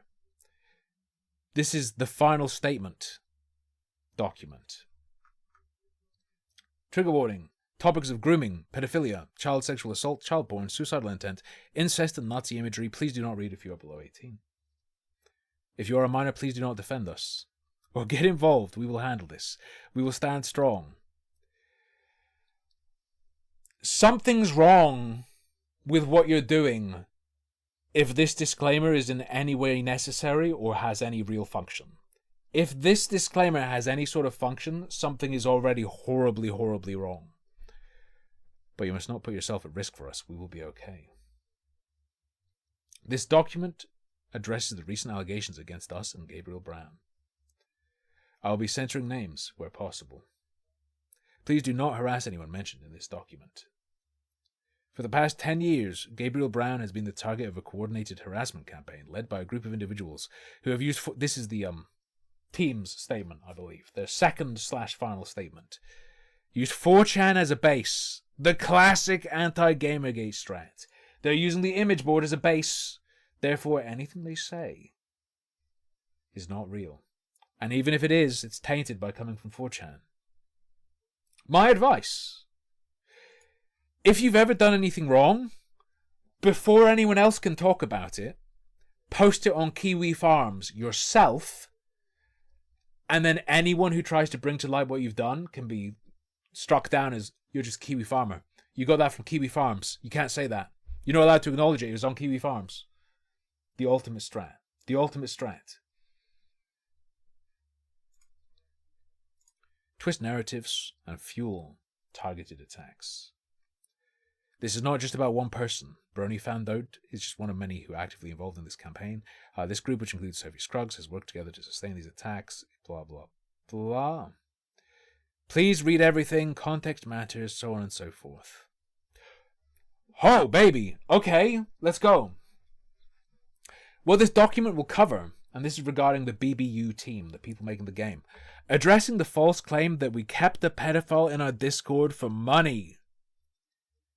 The origins of the harassment campaign, the individuals behind the campaign, a direct response to each allegation, Claire's personal account of her experiences with abuse, and James's inappropriate comments.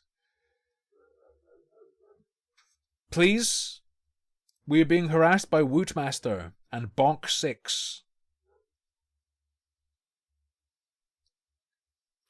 Oh, among this group there is a disturbing pattern of associations with explicit and inappropriate content depicting minors.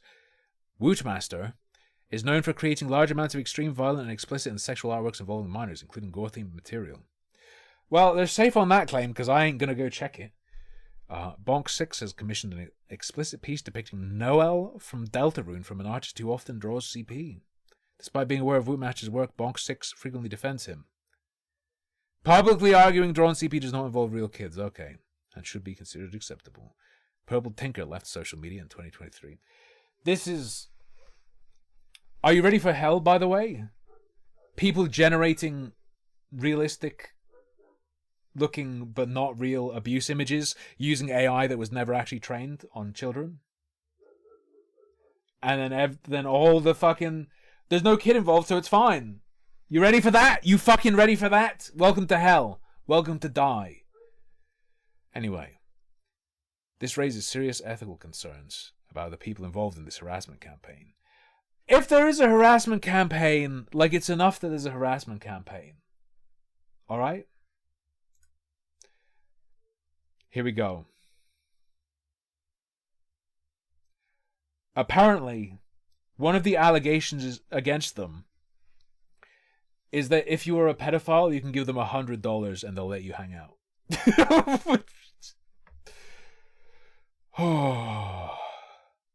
The $100 Patreon pledge. I don't want more pedo content. It's just everything is pedo content. It always comes back to it. About a year ago, so Zelly says, about a year ago I was in the Billy Bust Up server. There was drama because the mods wouldn't ban an actual straight up pedo who was in an ongoing court case for distribution of child porn because he was a high tier patron and they didn't want to lose his support. This segment will purely focus on giving our side of the story regarding the above accusation. It does not address Gabriel, but I would advise you to still read through it. Sophie Scruggs and Brony Fandone confidently shared this story to thousands of people, despite it being false. I think it gives insight to our character and theirs. You're not... Can I just give more advice to people trying to do this? You are not supposed to tell people how you are attempting to manipulate their opinion regarding your character and the character of your detractors or people you don't like. You're supposed to just do things, show people things, and have that affect their perception of these people. Don't say, I'm showing you this because I think it will change your perspective on my character and theirs. Don't say that. Such bad rhetoric. As you have probably seen over the last few days. Some posts went viral accusing us of keeping a pedophile on our Discord server for a $100 monthly Patreon pledge. That sounds great though. Just like disable his image posting and link posting rights and just have like the pedophile in the cage that everyone's allowed to abuse. Like disable his ability to post anything bad and just like, yeah, you can be here, but everyone's going to destroy you. Force change their name to caged pedophile. So whenever they post, it says caged pedophile. Yeah. The evidence given was a cropped screenshot that did not even support the narrative. They're trying to find more, but one of the main defenses the mods used was that it wasn't clear that the person in the server was the pedophile. Fuse Shadow wrote, "We need something that specifically shows that Twitter account is the same as this Discord user. Also something that actually shows he's a groomer. That's just some weird fetish account. It's really none of our business." Fair enough. I'm not sure what drives a person to lie with such confidence. This post has been viewed 367... Okay.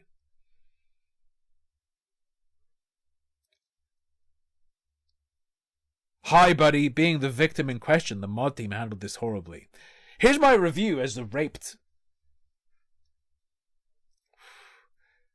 The fact they said I was harassing a grown-ass pedo was insane. I was 17 and he was 21 when... Please. Oh, God. Thankfully, we have mod logs of this accusation. Not only did this not happen, the mod logs show that the mod team went above and beyond into investigating a claim of pedophilia and grooming with zero evidence. Not only was there zero evidence, but the people involved did not report this issue to the mod team and instead chose to cause havoc in the general chat by pinging the alleged groomer, asking him to play Splatoon over and over. What?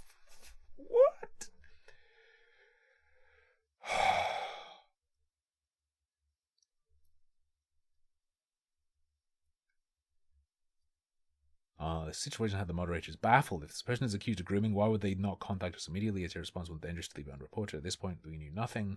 A moderator inquired in general chat. Is there a reason you're randomly DMing server members shortly after joining? He's an old friend. They didn't tell us he might be a predator, instead calling him an old friend. Moderators were unsatisfied and sent direct messages to everyone involved to get their side of the story.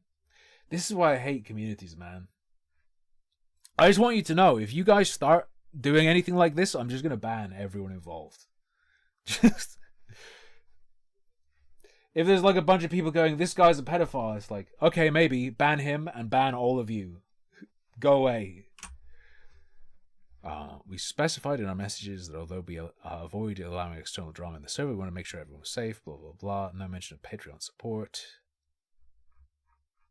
Yeah, generally looks like you're dealing with dementoids. Just about. I thought this would be more fun. 4chan, Michelle's story. Okay. The group of people involved, I guess. Kicking Claire. Gabe kicked Claire in the face. It's not even really funny. Gabe's wedding. Let's see what these... Here are the individual allegations. We're going to see if any of them jump out. We're going to see if any of these jump out. Donkey kick? My girlfriend's been donkey kicking me. Because she looked up what it was, and there's like a donkey kick exercise, and she gets into that position, but laying on her side, and just starts like pushing me with her foot. Look what Alex did to me. He taught her to donkey kick, and she like, it doesn't hurt, it just tickles, and it pushes me out of the bed because it tickles. Right, after all of that, look back at the statements given. Gabriel should know what he's saying is incredibly untrue. Katie had claimed to have done a lot of research, and they were also close enough to Gabriel to have attended his wedding. That turned into... Okay, wedding claims, who cares? Girl Scout cookies.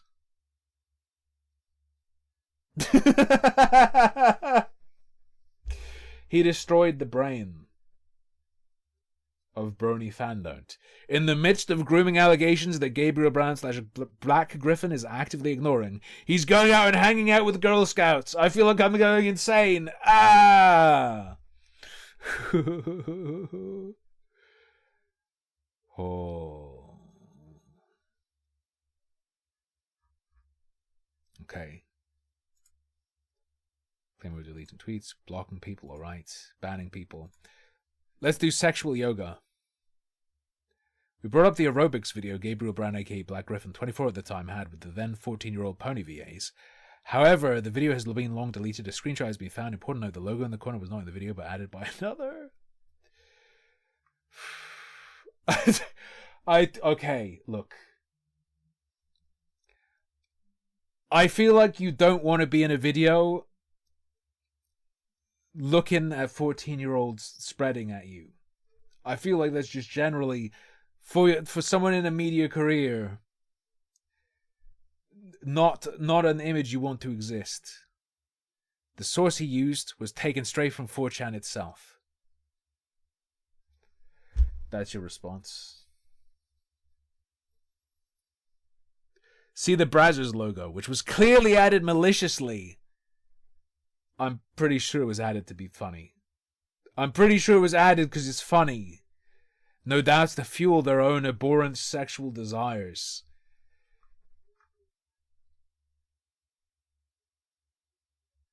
Are either of these the girl he ended up with, though? I wouldn't be able to recognize them. More evidence here that Brony Fandone is one of the 4chan abusers. Come on. This is not sexual, blah, blah, blah. Sure. They're doing a stretch. It's fine. But it's still funny. Okay. Claimed no one reached out to that chick who claimed he groomed her. Let's go for the Gabe is alright one. This is just going to be the, Candace Owens likes, right? Okay, it's him saying, don't worry, he's paused now. I've giga-paused him. Gabe had millions of subs. He did not have those many. When he was living in a house with a 13-year-old who he talked about potentially dating, he didn't have millions of subs. 103 tripods, I don't know what this is. There's the thing about him being asexual. Personal vendetta. Okay. Some funny bits in this. Bit of a tangled mess. Probably the funniest part was the trigger warning pedophilia via Shane Dawson. That was probably the funniest part. Let's do something. Yeah, all they have is... Bit weird, wasn't it? That he was friends with those 13-year-olds. Ended up, like, staying in contact with them until they were of age and then, like, married one of them. Bit sus, bit weird. Some of the things he said, bit sus. That's it. That's all there is. That's all there is.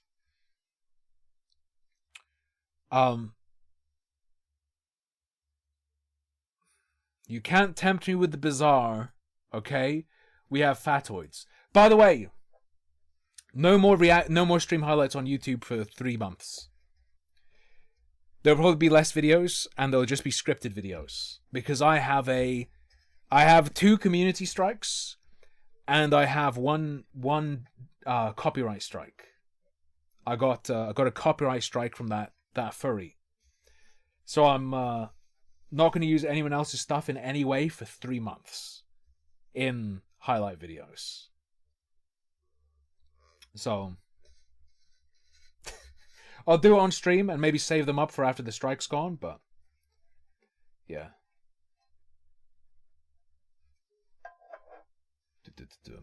We could card out. Let me see what card's doing. If cards, thumbnails, and titles don't suck me in, we will look at a fatoid. Don't say, we're already looking at them.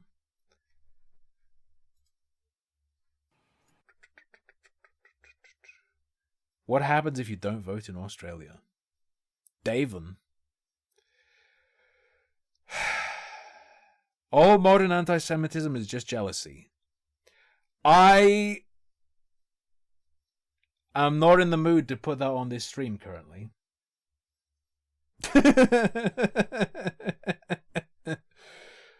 Mutahar's intractable problem. God, I already have 2 community strikes. You know what my viewers are like, okay?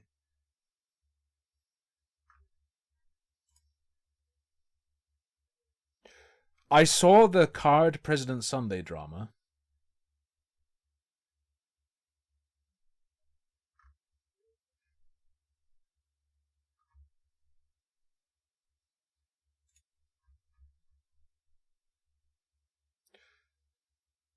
We could peep. We could peep.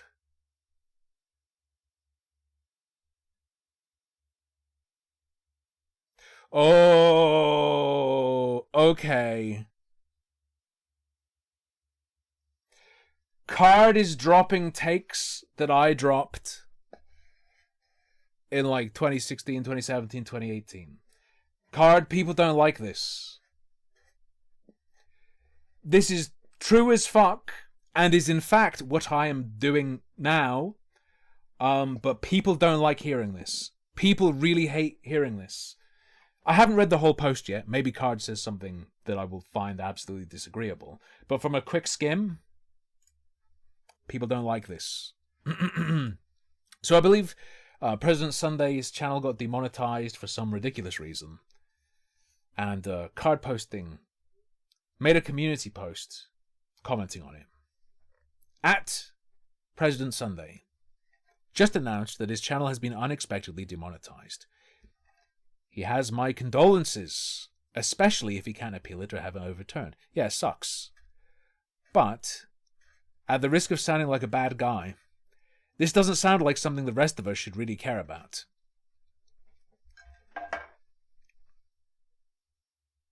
It's true.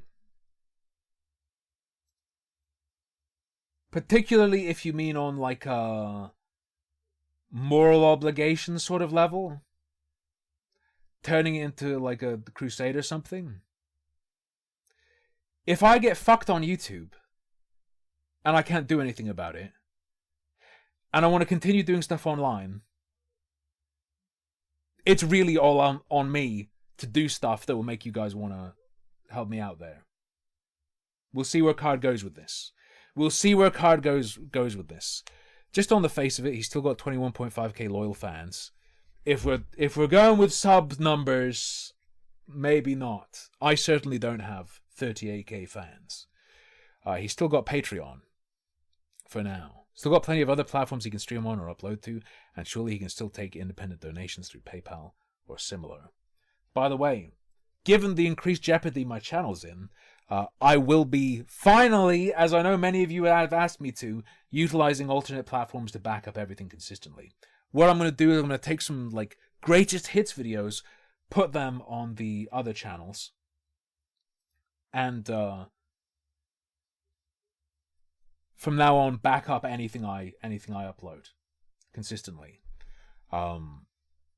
Further decentralize my online career, if you want to say it that way. He's still got plenty of ways to make money from his cushy internet content creator job, even if the YouTube ad checks never come back. This is why people don't fucking like this, but it's true. The reason losing your online shit, losing your monetization, getting restrictions, whatever, getting banned, sucks, is because it is such a fucking cushy, easy ride compared to most other things you could ever do in life. It sucks ass, but it's often presented as like Scrooge McDuck fucked me. It's often presented as I've gone from having the easiest job in the world to the system has crushed me. I'm gonna have to live in a hut. In fact, not only am I gonna set up the alt platform stuff, try and find ways to make you guys want to support me on other platforms, entice you to do so rather than cry. I'm also pursuing, I don't want to dox myself. Let's say I'm pursuing contracting, if that's vague enough. That's definitely vague enough. You will never find out. You will never learn. Does mean potentially I might have to take days off streaming because I'll be in other countries, but I haven't joined Blackwater, okay? No. Theoretically, even if Sunday had no way of making money online ever again, and he had to get a real job, that still wouldn't be anything to cry about. I mean, it's something to cry about for him, and it would be something to cry about for me, because being able to fuck around online and make money rules. Being able to fuck around and make money just fucking around online, that's so good that it's like, it is something to cry about. That's actually what most people do, have real jobs to earn money. But it's not YouTubers shouldn't be trying to elicit the same feelings in an audience as like a fucking UNICEF there are children starving in Africa ad when they get fucked. To be expected to sympathize for a YouTuber who loses their demonetization feels to me like asking someone who rents to feel sympathy for someone whose mansion partially burns down. Why should... Oh no, they really don't like this. Card, they really, really don't like this. They really don't like this. Why should I cry for them when even after their big loss, they still have more than me? I like Sunday's content. More than me? How much is President Sunday making? I would suggest, Nate Virgil, the card oversteps, but not as much as you might think.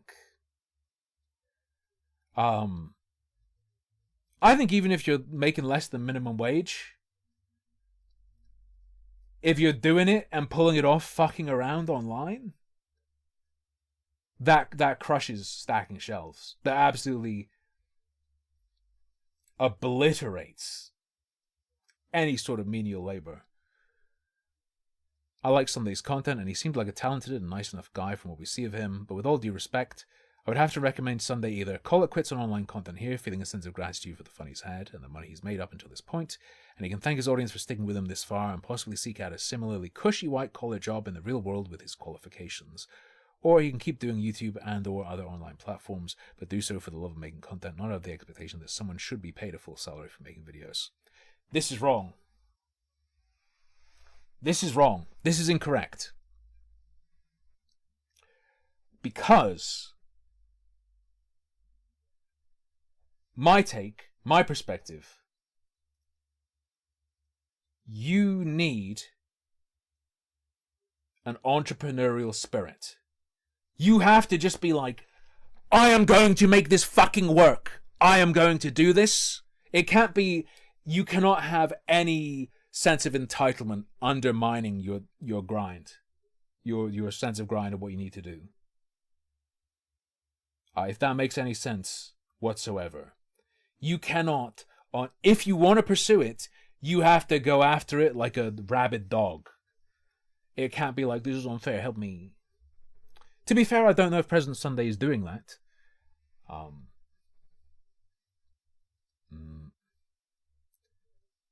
Personally, I just hope that whatever way forward he chooses, Sunday keeps his head up and remains positive. Stay paused. True. Stay paused. Not a rabid dog. Rabid dog. I mean, he's still got his fans, and presumably he enjoys making videos, and it seems like he's got a nice place to live. He's personable, so presumably he has a good social life, and he's got the benefit of living in a first world country. So looking at the big picture, it seems like everything should be fine for Sunday. Sunday should have made the shack while he had the chance. But someone in that sort of position of socioeconomic privilege, losing some of the income they get from doing undergraduate level poli-sci and drama streams from the comfort of their home is not something I feel any sort of inclination to feel sad about. Yeah. Does he... I haven't actually seen anything other than mention of President Sunday losing his monetization. I think whether this take is solid or not depends on what President Sunday's reaction actually is. But I would suggest, yeah. It's not... I think it's not even an effective strategy to go for evoking sadness in people or whatever. You gotta go, I've been hit by shit by a bunch of retarded pedophiles and people who dress up as animals. Not gonna fucking stop me, brothers. Here's the new merch. Here's this. You can support me here. $10 donated is 10 pedophiles crushed. Just have it be fun. Have it be fun.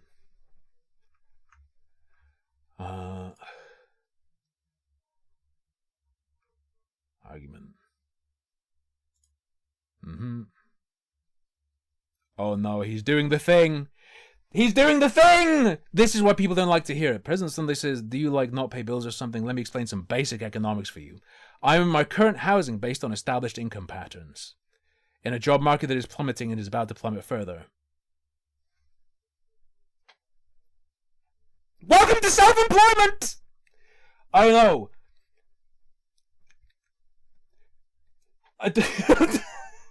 This annoys me so much. I likely couldn't work at McDonald's if I wanted to. Additionally, I have editors who rely on the money I give them to meet basic expenses. Welcome to self-employment. Welcome to contracting.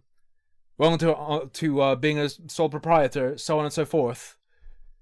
Not everyone is just in this for the joy of calling Queeman a pedophile. There are actually consequences for myself and others if my income just vanishes. Right, so how did you plan for this? Like, what's...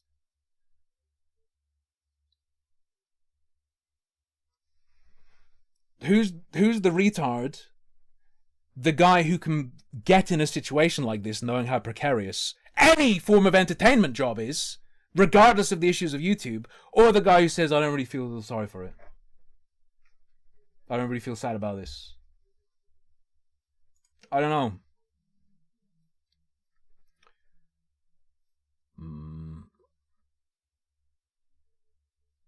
For the record, looking for supplementary work has been my first move. Alright, nice. I'm not a moron. I had no way to know I'd get this kind of support.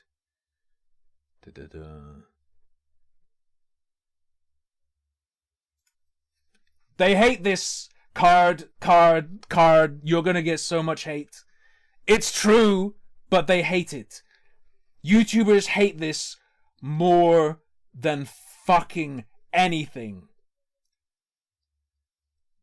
This is the most painful thing. Alright? Sorry, says Card, but the idea that anyone is owed an online media career that lasts forever is laughable.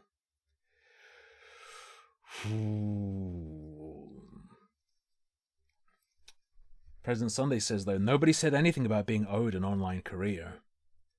You don't think there was any vibe whatsoever of entitlement?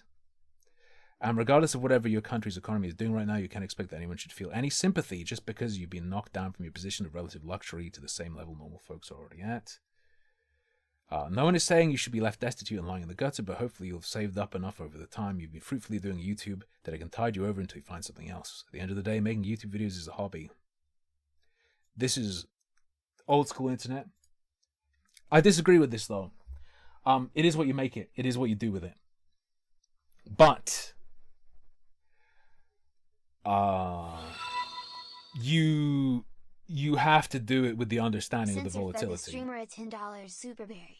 Crush 10. Thank you for crushing. And that doesn't just mean, well, yeah, I looked for supplementary income when it happened.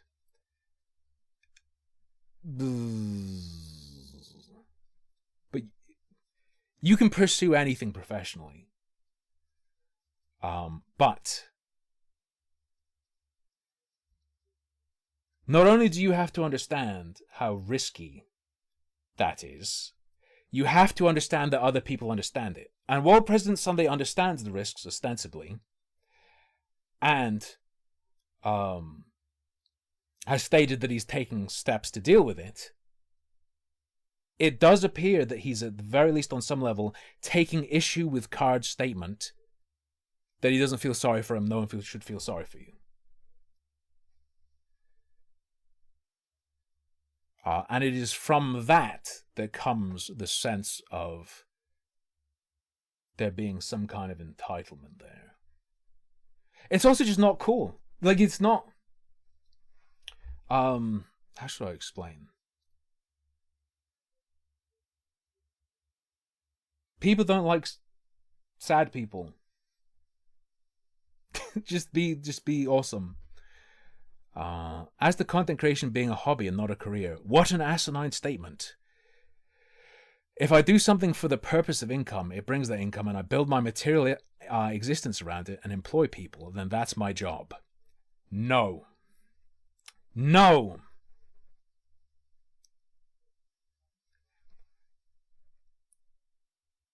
This is exactly the... How do I explain this?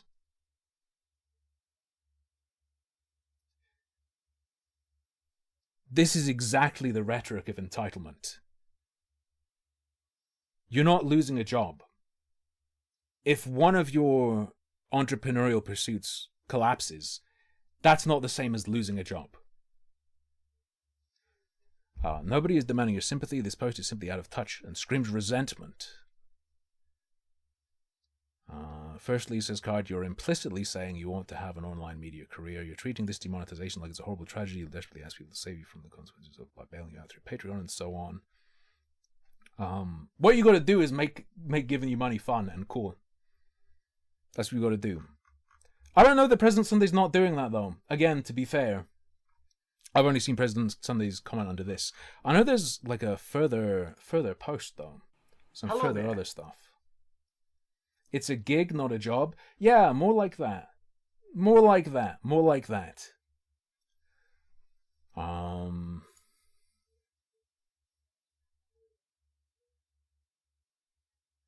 Okay. Do I care enough to read more? President Sunday's the guy who blew Destiny's asshole open.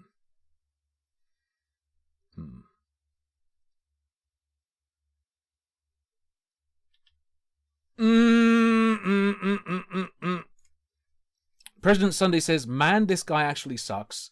Links Card's post and says, quote, people who do content are privileged and should just go work in retail if their monetization gets hindered. It's fucking undeniable that a nerve is touched. President Sunday cannot fucking deny that a nerve is touched. And I said, what Card said is like, it's like, if you say what Card's saying, it's like taking a drill and suddenly going, hacha! And like sticking it into their tooth, like the roots of their teeth and hitting the nerves. Instantly. They can try and pretend they don't feel this way. They do.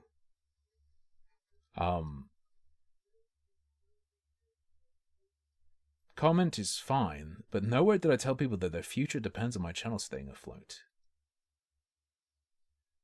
Do you mean viewers?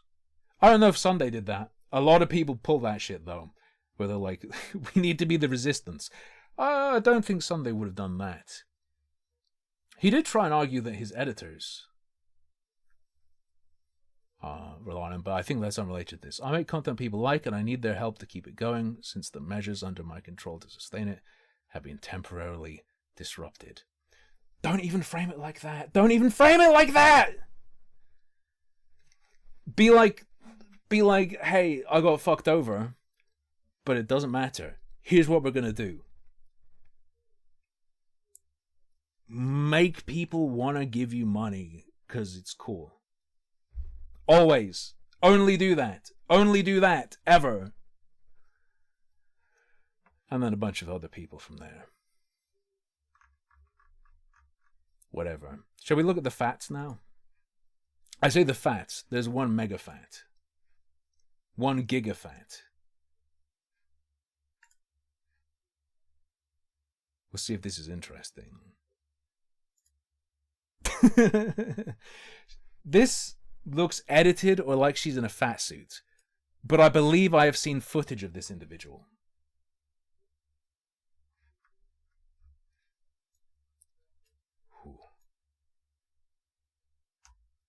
Hacha.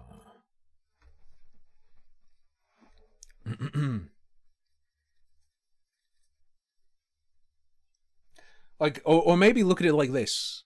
I feel like my perspective, if not Card's, I feel like Card probably doesn't have the same perspective as me. The professional side of YouTube has nothing to do with content. There you go. There's a crazy one. Well, it doesn't have nothing, but rather, you don't make money by making good or interesting videos. That's not what you're doing. That's not... If it's a job, your job isn't making good videos or making interesting videos, or... Your job is to get people to look at ads and give you money. And that's what your profession is. Regardless of the videos you're making, your profession isn't making those videos. Your profession is getting people to give you money and look at ads. How is that different? It's very fucking different. And one of those perspectives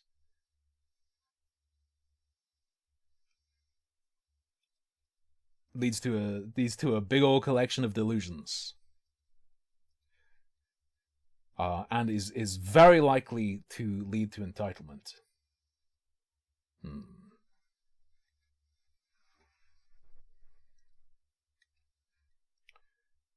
Do not talk about exercise, says the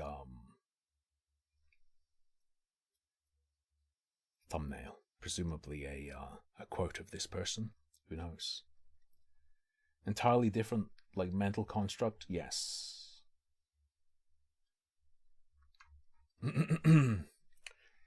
People don't give you money on Patreon because your videos are good. Ooh, there's one for you. This is a video from Kiana. Is it Doherty? Or Doherty? Never take exercise advice from this health expert. I mean, if presumably her advice is don't exercise, so yeah. It's that simple. Is she just going to say that and then the video goes black? Exercise. It makes you happier, healthier, stronger, able to live out your It turns you black! final years on this earth with I should play more Wandering Village. The Wandering Village people actually emailed me and said I should play more of their game. dignity and freedom. Exercise is just such a wholesome and helpful thing. Yet there are some people who think that encouraging exercise or even talking about it is toxic. See, she's real, bottom right. Top left is horrifying. Top left looks like I've been AI'd into something. And one of these people was just hired as a public health consultant. This is Virgie Tovar. You may have already heard that the city of San Francisco brought her on a few months ago as a consultant for the She has unreal genetics. She's not just fat. She has like perfect large genetics. I don't know how to explain it. public health department. The problem? People's fat distribution varies, right? Hers is just perfect fatoid distribution. Well, as we'll see in this video, Virgie is not a very big fan of health. And recently she's taken this to a new extreme. Recently, Virgie's been hating on exercise. Guys, I've been really trying not to talk about body positivity anymore. I made my points. I'm not trying to beat a dead horse. The ideas put forth by the body positivity and health at every size movements are silly. They don't make any sense. They're just not logical. The best way to win the war against fat is to give up the fight. But the Oh no. Wait. This is fucking me up. She looks like someone from Your mother, your mom, fed the streamer a $5 Superberry. I said this earlier, but seeing her in motion, she really does look like Mike Myers in a fat. Thank you. Rob Schneider, yeah? I'm getting some kind of like God, who's that annoying fitness guy? Annoying 80s. Richard Simmons?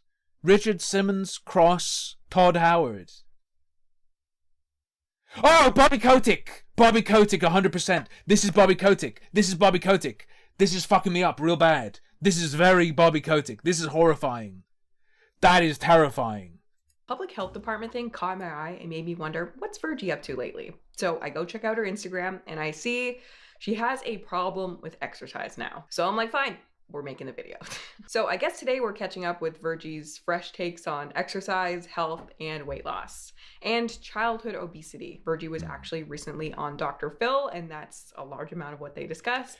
Dr. Phil is slowly transitioning into becoming Andros. Do you know who I mean? From Star Fox?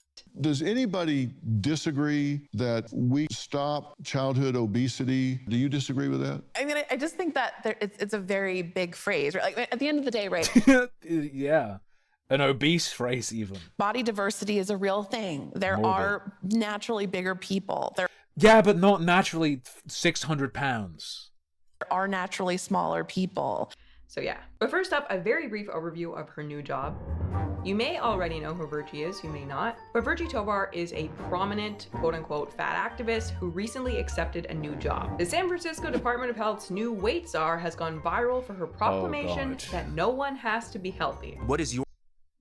Then don't have her in that role. Just have her be some libertarian fattist on Twitter. Don't have her in a role like your definition of health? No one has to be healthy. No, right? She's been hired to be a voice in the room. This is a demon. This is straight up a demon. Sure, you don't have to be, but it's good to be. Reminding officials about stigmas faced by overweight people while they are developing public health initiatives. Virgie has a lot of very extreme views about health and weight, so I was so surprised when I saw this hire. And for me, I feel very, very strongly that I owe myself health and I owe everyone that I love health. I think I have a duty to everyone in my life to try to be behaviorally healthy. Like, I can't help if I get This is too... a disease, but I can at least try to live in a way that doesn't cause everyone else around me anxiety. That's the way I think about it. And that Just cut the fatoids out of your life. doesn't mean you have to like run marathons, but I think that trying a bit is your moral duty to a degree. And I don't know if everyone has to agree with that philosophy, but it probably should be your philosophy if you have a role in public health. For sure. And here's the thing, I certainly feel that way towards my girlfriend, and I can't imagine how strongly I'd feel that if I had kids as well. Like, if your job is literally to increase the health of the public, you should have a basic interest in health. Because if you don't care about health, that's cool. You have the right to go set up a casino and cigar stand over there. Is this... Hang on, wait. Is this a... Card, is this a dog whistle? I feel... I feel targeted for the 0.1% of Native American in my blood. But you probably shouldn't take a role in public health. I feel like that is extremely fair. But it says her job is to remind officials about stigmas faced by overweight people while they are developing public health initiatives. Now, at first glance, I see nothing wrong with hiring someone to be like, hey, don't worry about your weight, just focus on engaging in healthy behavior. That's a very helpful message. That could be the message that some people need to hear in order to do what they need to do to be healthy. Get your sleep, eat well, be active. Of course, as I'm sure it's going to be pointed out, that ain't what this big chick is doing. Try to make progress and just do what you can from where you're at. If that was the message that... If that means... The people who follow this advice are probably the ones you want to die of heart disease. Maybe it's a cost-cutting measure. Maybe Doge did this. Do what you can. If you have to roll.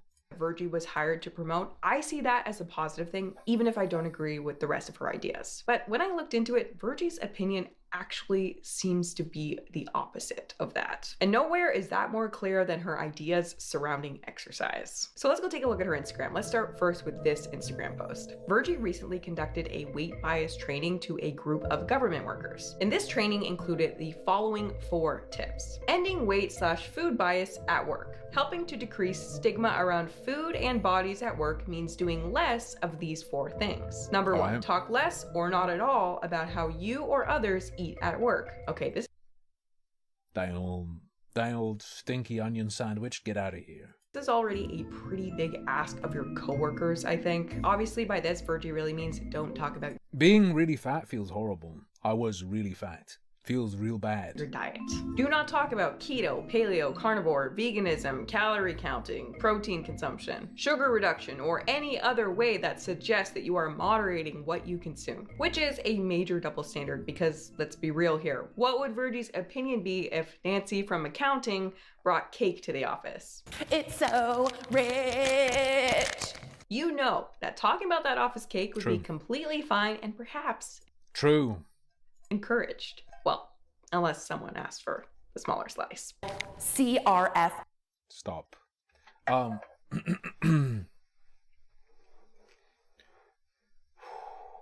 Minimum, imagine a standard of minimum fat content. It wouldn't be fat content, it would be sugar content. Corn syrup content. The corn syrup czar! Inevitably, there's always someone at the party who has to declare publicly that their slice is too large. Like, there's no way that Virgie is talking about Me walking into the corner store. Hey, do you have any like halal food? I hate animals and love when they're tortured. Do you have any like halal samosas? outlawing talking about food in general because she spends half of her Instagram talking about what she's eating. So obviously anyone would be allowed to talk about worshiping junk food at the office, but no one would be allowed to talk about trying to improve their blood sugar levels. It's just a little Well, what if they just wanted to be cranked to the ceiling? bit backwards. It's a little bit over the top. And it's genuinely concerning that this was part of a presentation given to a government organization. Okay, next tip. Number 2. Does this get implemented for real though? Part of me can't accept that she wasn't put in that position as a joke. Talk less or not at all about your or others' bodies at work. Okay, that's fine. Number 3, talk less or not at all about exercise at work.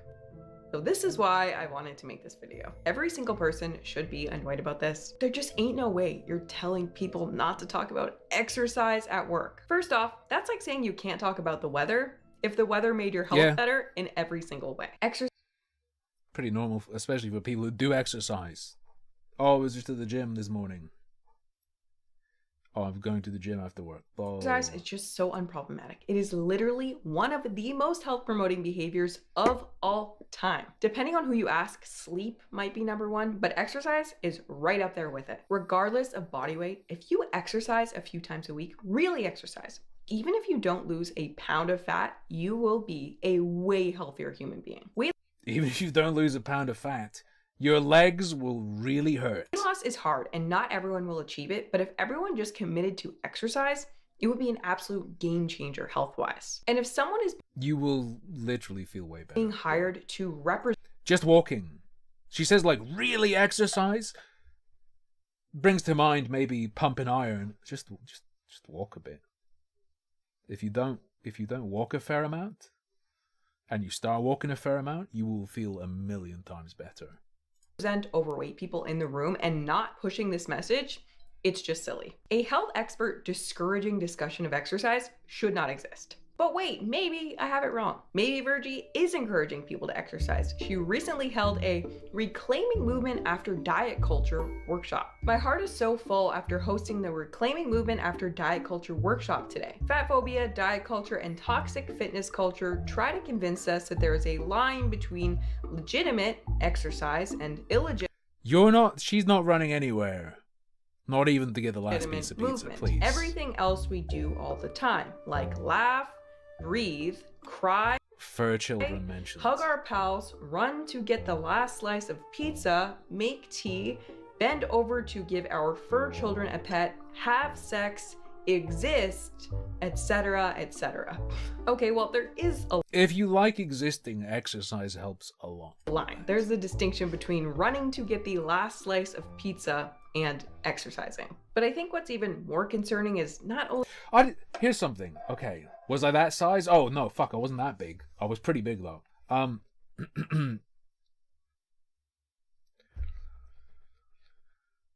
At this point, so here's the thing for me.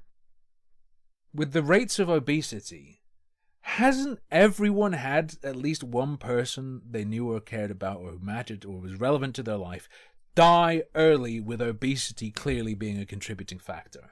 Are we not at that point yet? One of the reasons I was so keen to sort out my weight was because my father died at age like 40, 41, 42. He was a very big man, and he died of a heart attack that I don't believe he would have had he not been so big. Do people not get a lot of motivation, and do people not experience people around them dying? Because there are so many facts. do these things not qualify as exercise, they don't even really qualify as movement. This is a whole workshop that, in theory, would be just encouraging people to do what they can. Like, lower the bar a bit, but be active in your own way. Do something from where you're at. But with Virgie... No, they're the fat person who will die, dumbass. Yeah, but that's like 2/3 of the fucking world at this point. She lowered the bar from exercise to just movement, but then didn't even meet that bar. Let's go through this, okay? Laughing. I mean, you can call it movement. I mean, it's not really voluntary though, so it's I kind of laugh on the real line. hard. Breathing Counts as exercise. definitely does not count as movement. Crying. I mean, there's been times I would call it movement, I guess. Hugging our pals. I'm not going to qualify that one as movement. You're stationary. Yeah, but how big are her pals? How far do you have to stretch? At some point, hugging the morbidly obese counts as yoga. Most of that. Running to get the last slice of pizza. Ironically, this is the most movement that is on this list. Yeah, it's literally Making running. Come on. tea. Again, you are stationary throughout the entire thing. Doesn't count. Bending over to give our fur children a pet. It scares me that Virgie's experience with day-to-day movement is so limited that bending over qualifies to her as movement. Have sex? Okay, sure, fine. Exist? Virgie, there is a clear line between exercising and existing, okay? I feel like the fact that exist is on this list. Considering that a lot of the time we are existing, it looks like this, and this, Fatoid debunked. and this, I am gonna go ahead and declare that Shadow of the Colossus type pals. My giraffe Colossus buddy gonna climb his neck. existing That sounds really gay and romantic. I retract that statement. This is a tag team against the fatties. This is a tag is team. not movement. I'm looking at this Virgie person via Kiana. If you added up the steps from this daily movement, you'd be at like 50 steps. You really would think that the entire point of a workshop like this would be like, you know what? No matter where you're at, you can do something. Go for a walk. Go outside and play with your kids, your pets. Keep your house really clean. Pick up a sport with your friends. I don't think these people should be exercising around kids. What happens if they trip? It's like having a tree fall on them. Years ago on the channel, I covered a story of a really inspiring person named Jesse Shand. He was like 600 pounds, he could barely stand up, and to get started exercising, he literally just flopped around. Miskers said that at your weight, you could just literally flop around and lose weight. He did it! I laughed, I had to admit. But, It's good, but it's also really hilarious. let's try that again. And that honestly was not only movement, that was exercise. It got his heart rate up, he was sweating, it was... Oh, if it means... Right. When you say flop around, I was imagining him like laying on his back, like throwing his belly left to right. exercise, and it changed his life. If we always just do what we can today and do a little bit better tomorrow, we'll find ourselves... The open mouth in the after picture makes it sound like his skin has tightened to the point where it's forcing his mouth open. One day in a better place in life. And so you'd think that would really be the purpose of her being hired. Here are some clips from longevity doctor and author Peter Attia on the value of adding just a little bit of extra. Hold up! Are regular doctors not focused on increasing my longevity? Have I been going to life expectancy decreasing doctors? Exercise to your life. What's the difference in all-cause mortality if I go from doing zero exercise to doing just a bit? Going from... Nah, exercise is lame, just eat less. Exercise rules. Number one benefit to exercise, you fall asleep easier at night. Simply eating less doesn't do that. From zero activity to just 90 minutes a week is about a 15% reduction in all-cause mortality. So I'm 15% less likely to die. And if you go from being completely sedentary to just doing 90 minutes a week. You start looking at the health benefits of, purposeful but not really brisk walking. They're substantial. Walking the dog, the data on gardening. So the health benefits of light physical activity, light exercise. My girlfriend does some hardcore gardening. Got a bunch of plants that need stabbing, and she'd been dang old stabbing those plants out to replace it with some imported Australian vegetables. Are substantial. Going from completely sedentary to just doing some movement, not existing or running for pizza type movement, real movement changes your health radically for the better. So you'd think that the point of a reclaiming movement workshop would be... She's got 5 eucalyptus trees in the garden. Be to promote this message, but instead Virgie's message was literally this: what if Instead of trying for more movement each day, we just change the definition of movement. Some of Virgie's finest work, well worth whatever the taxpayers of San Francisco are paying her, I'm sure. Although I did see that the position was worth only like $12,000, so it's not anything crazy. But I mean, yeah, given but the still. premises of the workshop, it's probably 12,000 too many. Virgie actually breaks it down Does she work from home as well? further, and it honestly just gets worse. The premises of the workshop were: number one, we are all born movers. The universe is always moving, and so are we. She's literally saying that we're already moving because the planet is rotating, isn't she? That's what that says, right? I'm not just... The universe is always moving. That's what that says. See, like, what do we actually do with this? The workshop is persuading people that exercise is unnecessary because the planet is rotating. This is why I don't want to talk about this stuff anymore. It's too out there for me. I just don't. But it actually blows my mind when I see university after university has invited Virgie to come and speak. She's given...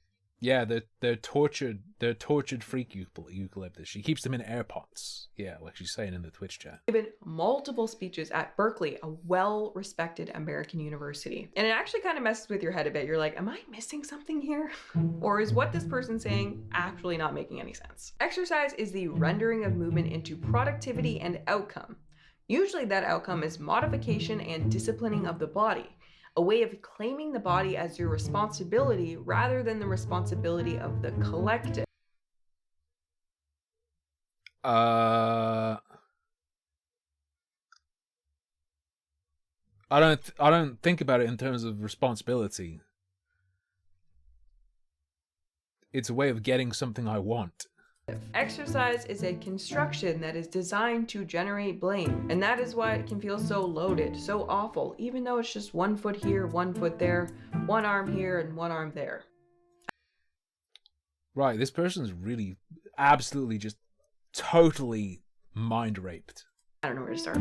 There's so much wrong with it. This is the perspective of someone who seriously couldn't possibly imagine exercising for any other reason than hating the way that your body looks. But Virgie, you know you have a heart and it is a muscle. You have a brain. I think thus far in society, exercise has had terrible PR. I don't think that's quite what Virgie's saying. What Virgie's saying is more silly. I think something we do a terrible job of in society is bringing home the message that exercise is not just a weight loss thing. It's barely a weight loss thing. It's a life thing. We all need to do it whether we like it or not every single day. She's trying to frame it as a matter of shame. In Peter Attia's Outlive, he says we'll actually have to train in order to do the following basic activities when we're like 70 or 80. Go for a nature hike through a hilly area. Pick up The getting old and being really unhealthy thing is really scary. You know what? It makes sense. It makes sense we see these fat people and then they disappear. Because I think you really start to worry about this stuff after you hit the 30 hurdle. But that's when these people die. So they never get the realization of how bad things are going to be down the road if they don't fix it.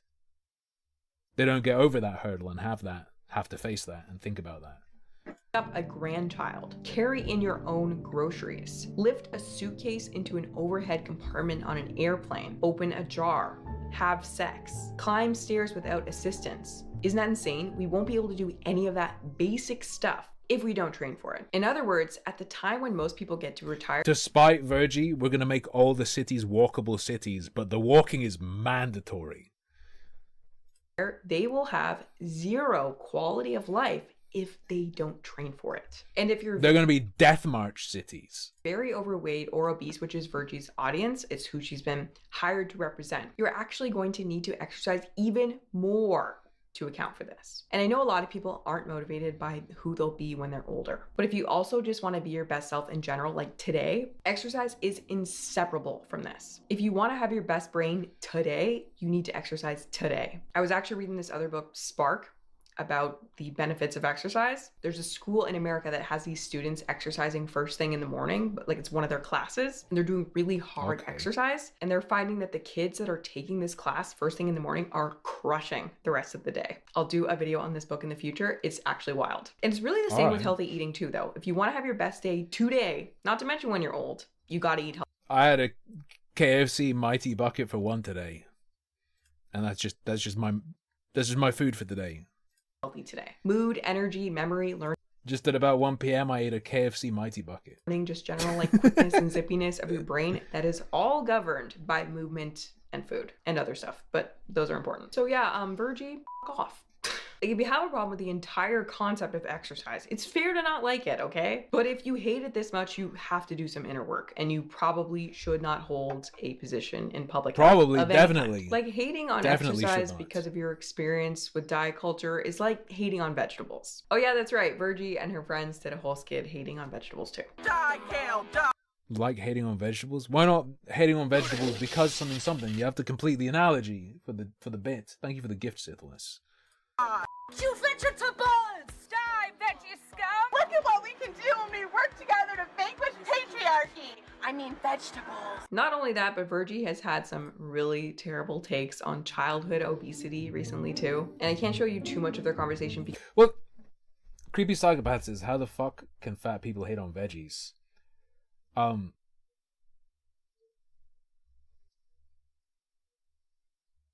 Veggies taste good as fuck. I don't know. You are like an absolute scum tier fatoid. You're a fatoid who doesn't even like food. What is this? What the fuck is that? because Dr. Phil is notorious for copyright striking, but I'm gonna take the risk for Virgie's views on childhood obesity. Dr. Phil had Virgie Topor on his show along with this fit, pro-health medical doctor, and at some point he blatantly asks Virgie if she disagrees. Lucky Bee doesn't like artichokes. I fucking love them. The big globe ones with the fleshy nubs that you dip in butter and scrape the meat off. So good. With the idea that we should end childhood obesity. Does anybody disagree that if we can stop childhood obesity from a health standpoint, that we should? Does anybody disagree with that? Do you disagree with that? What do you think Virgie says to that? Will she basically... Ketchup has tomatoes? Yeah, it's good for your dick. Cooked tomatoes, well, it's good for your prostate.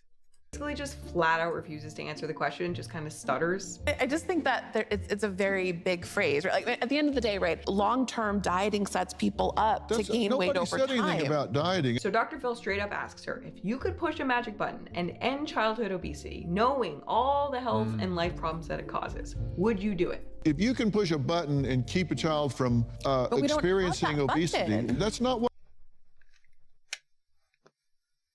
Oh my god.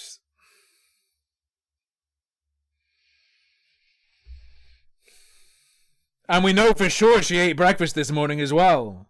What I ask you, That's her response. She's not going to put an end to childhood obesity because childhood obesity is the result of body diversity. Childhood obesity is natural. That seemed to me like a question that anybody would say yes to. If you could stop childhood... It's very blackpilling the number of people who don't understand hypothetical questions function as a way to interrogate values. The total inability to assess them as that, or anything other than you making a claim that the hypothetical is real. It's so spooky, man. Would you say yes to that? Well, I think what's hard is we're using the word obesity when there's actually body diversity, right? Like, there are people in this room who have children who are naturally in larger bodies. Ma'am, you're really not going to put an end to childhood obesity. So yes, Virgie would not put an end to childhood obesity. Even though she went through it herself and had a rough time, she would not put an end to it. Body diversity is a real thing. To suggest that childhood obesity happens It is, but not like this. Because of the body diversity thing, it's just not rooted in reality. Like, it's so silly that I would not be talking about this seriously if San Francisco didn't hire her and Berkeley didn't invite her to speak. Like, somebody has to say something. Like, obviously, we're not all genetically the same. We have different reasons for being different body sizes, but body diversity to the tune of... But what if you don't want your values to be interrogated? I'd suggest that you would have to find a way to avoid dealing with it without simply making yourself look like a retard. For then, your values have still been interrogated and you've been found to be a mong. children being morbidly obese didn't exist in the 1970s. This number has steadily risen for the last 60 years, up from basically zero. And at some point, Dr. Phil completely calls her out and says, "You just want to run an agenda about discrimination and ignore health." You're wanting to run an agenda about discrimination and It's ignore not an agenda, health. But Oh, no, I come don't on. want to health. I don't want to ignore health at all. I'm saying No, that you do want to ignore health because you want to run a social agenda.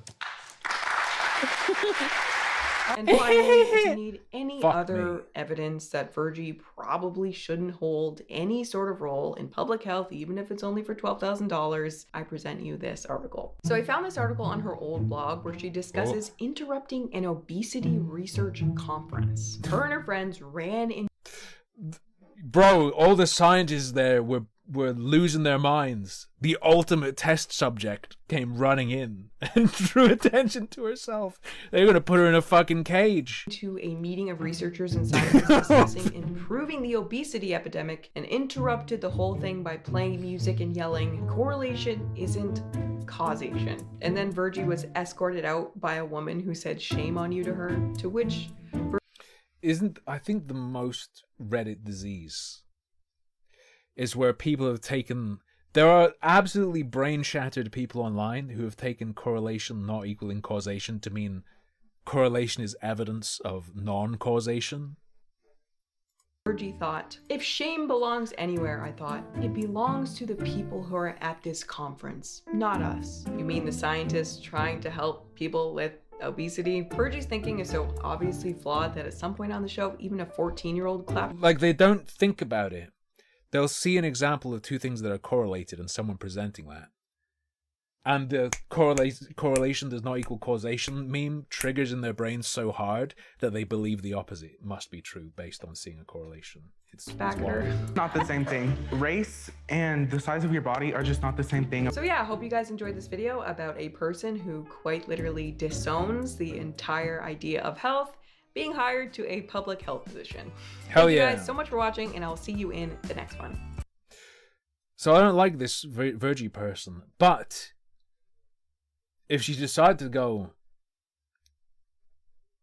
every week you get a free cheeseburger ticket. Everyone in the state, every week, free cheeseburger ticket. Fuck it, I'm taking the cheeseburger. Anyway,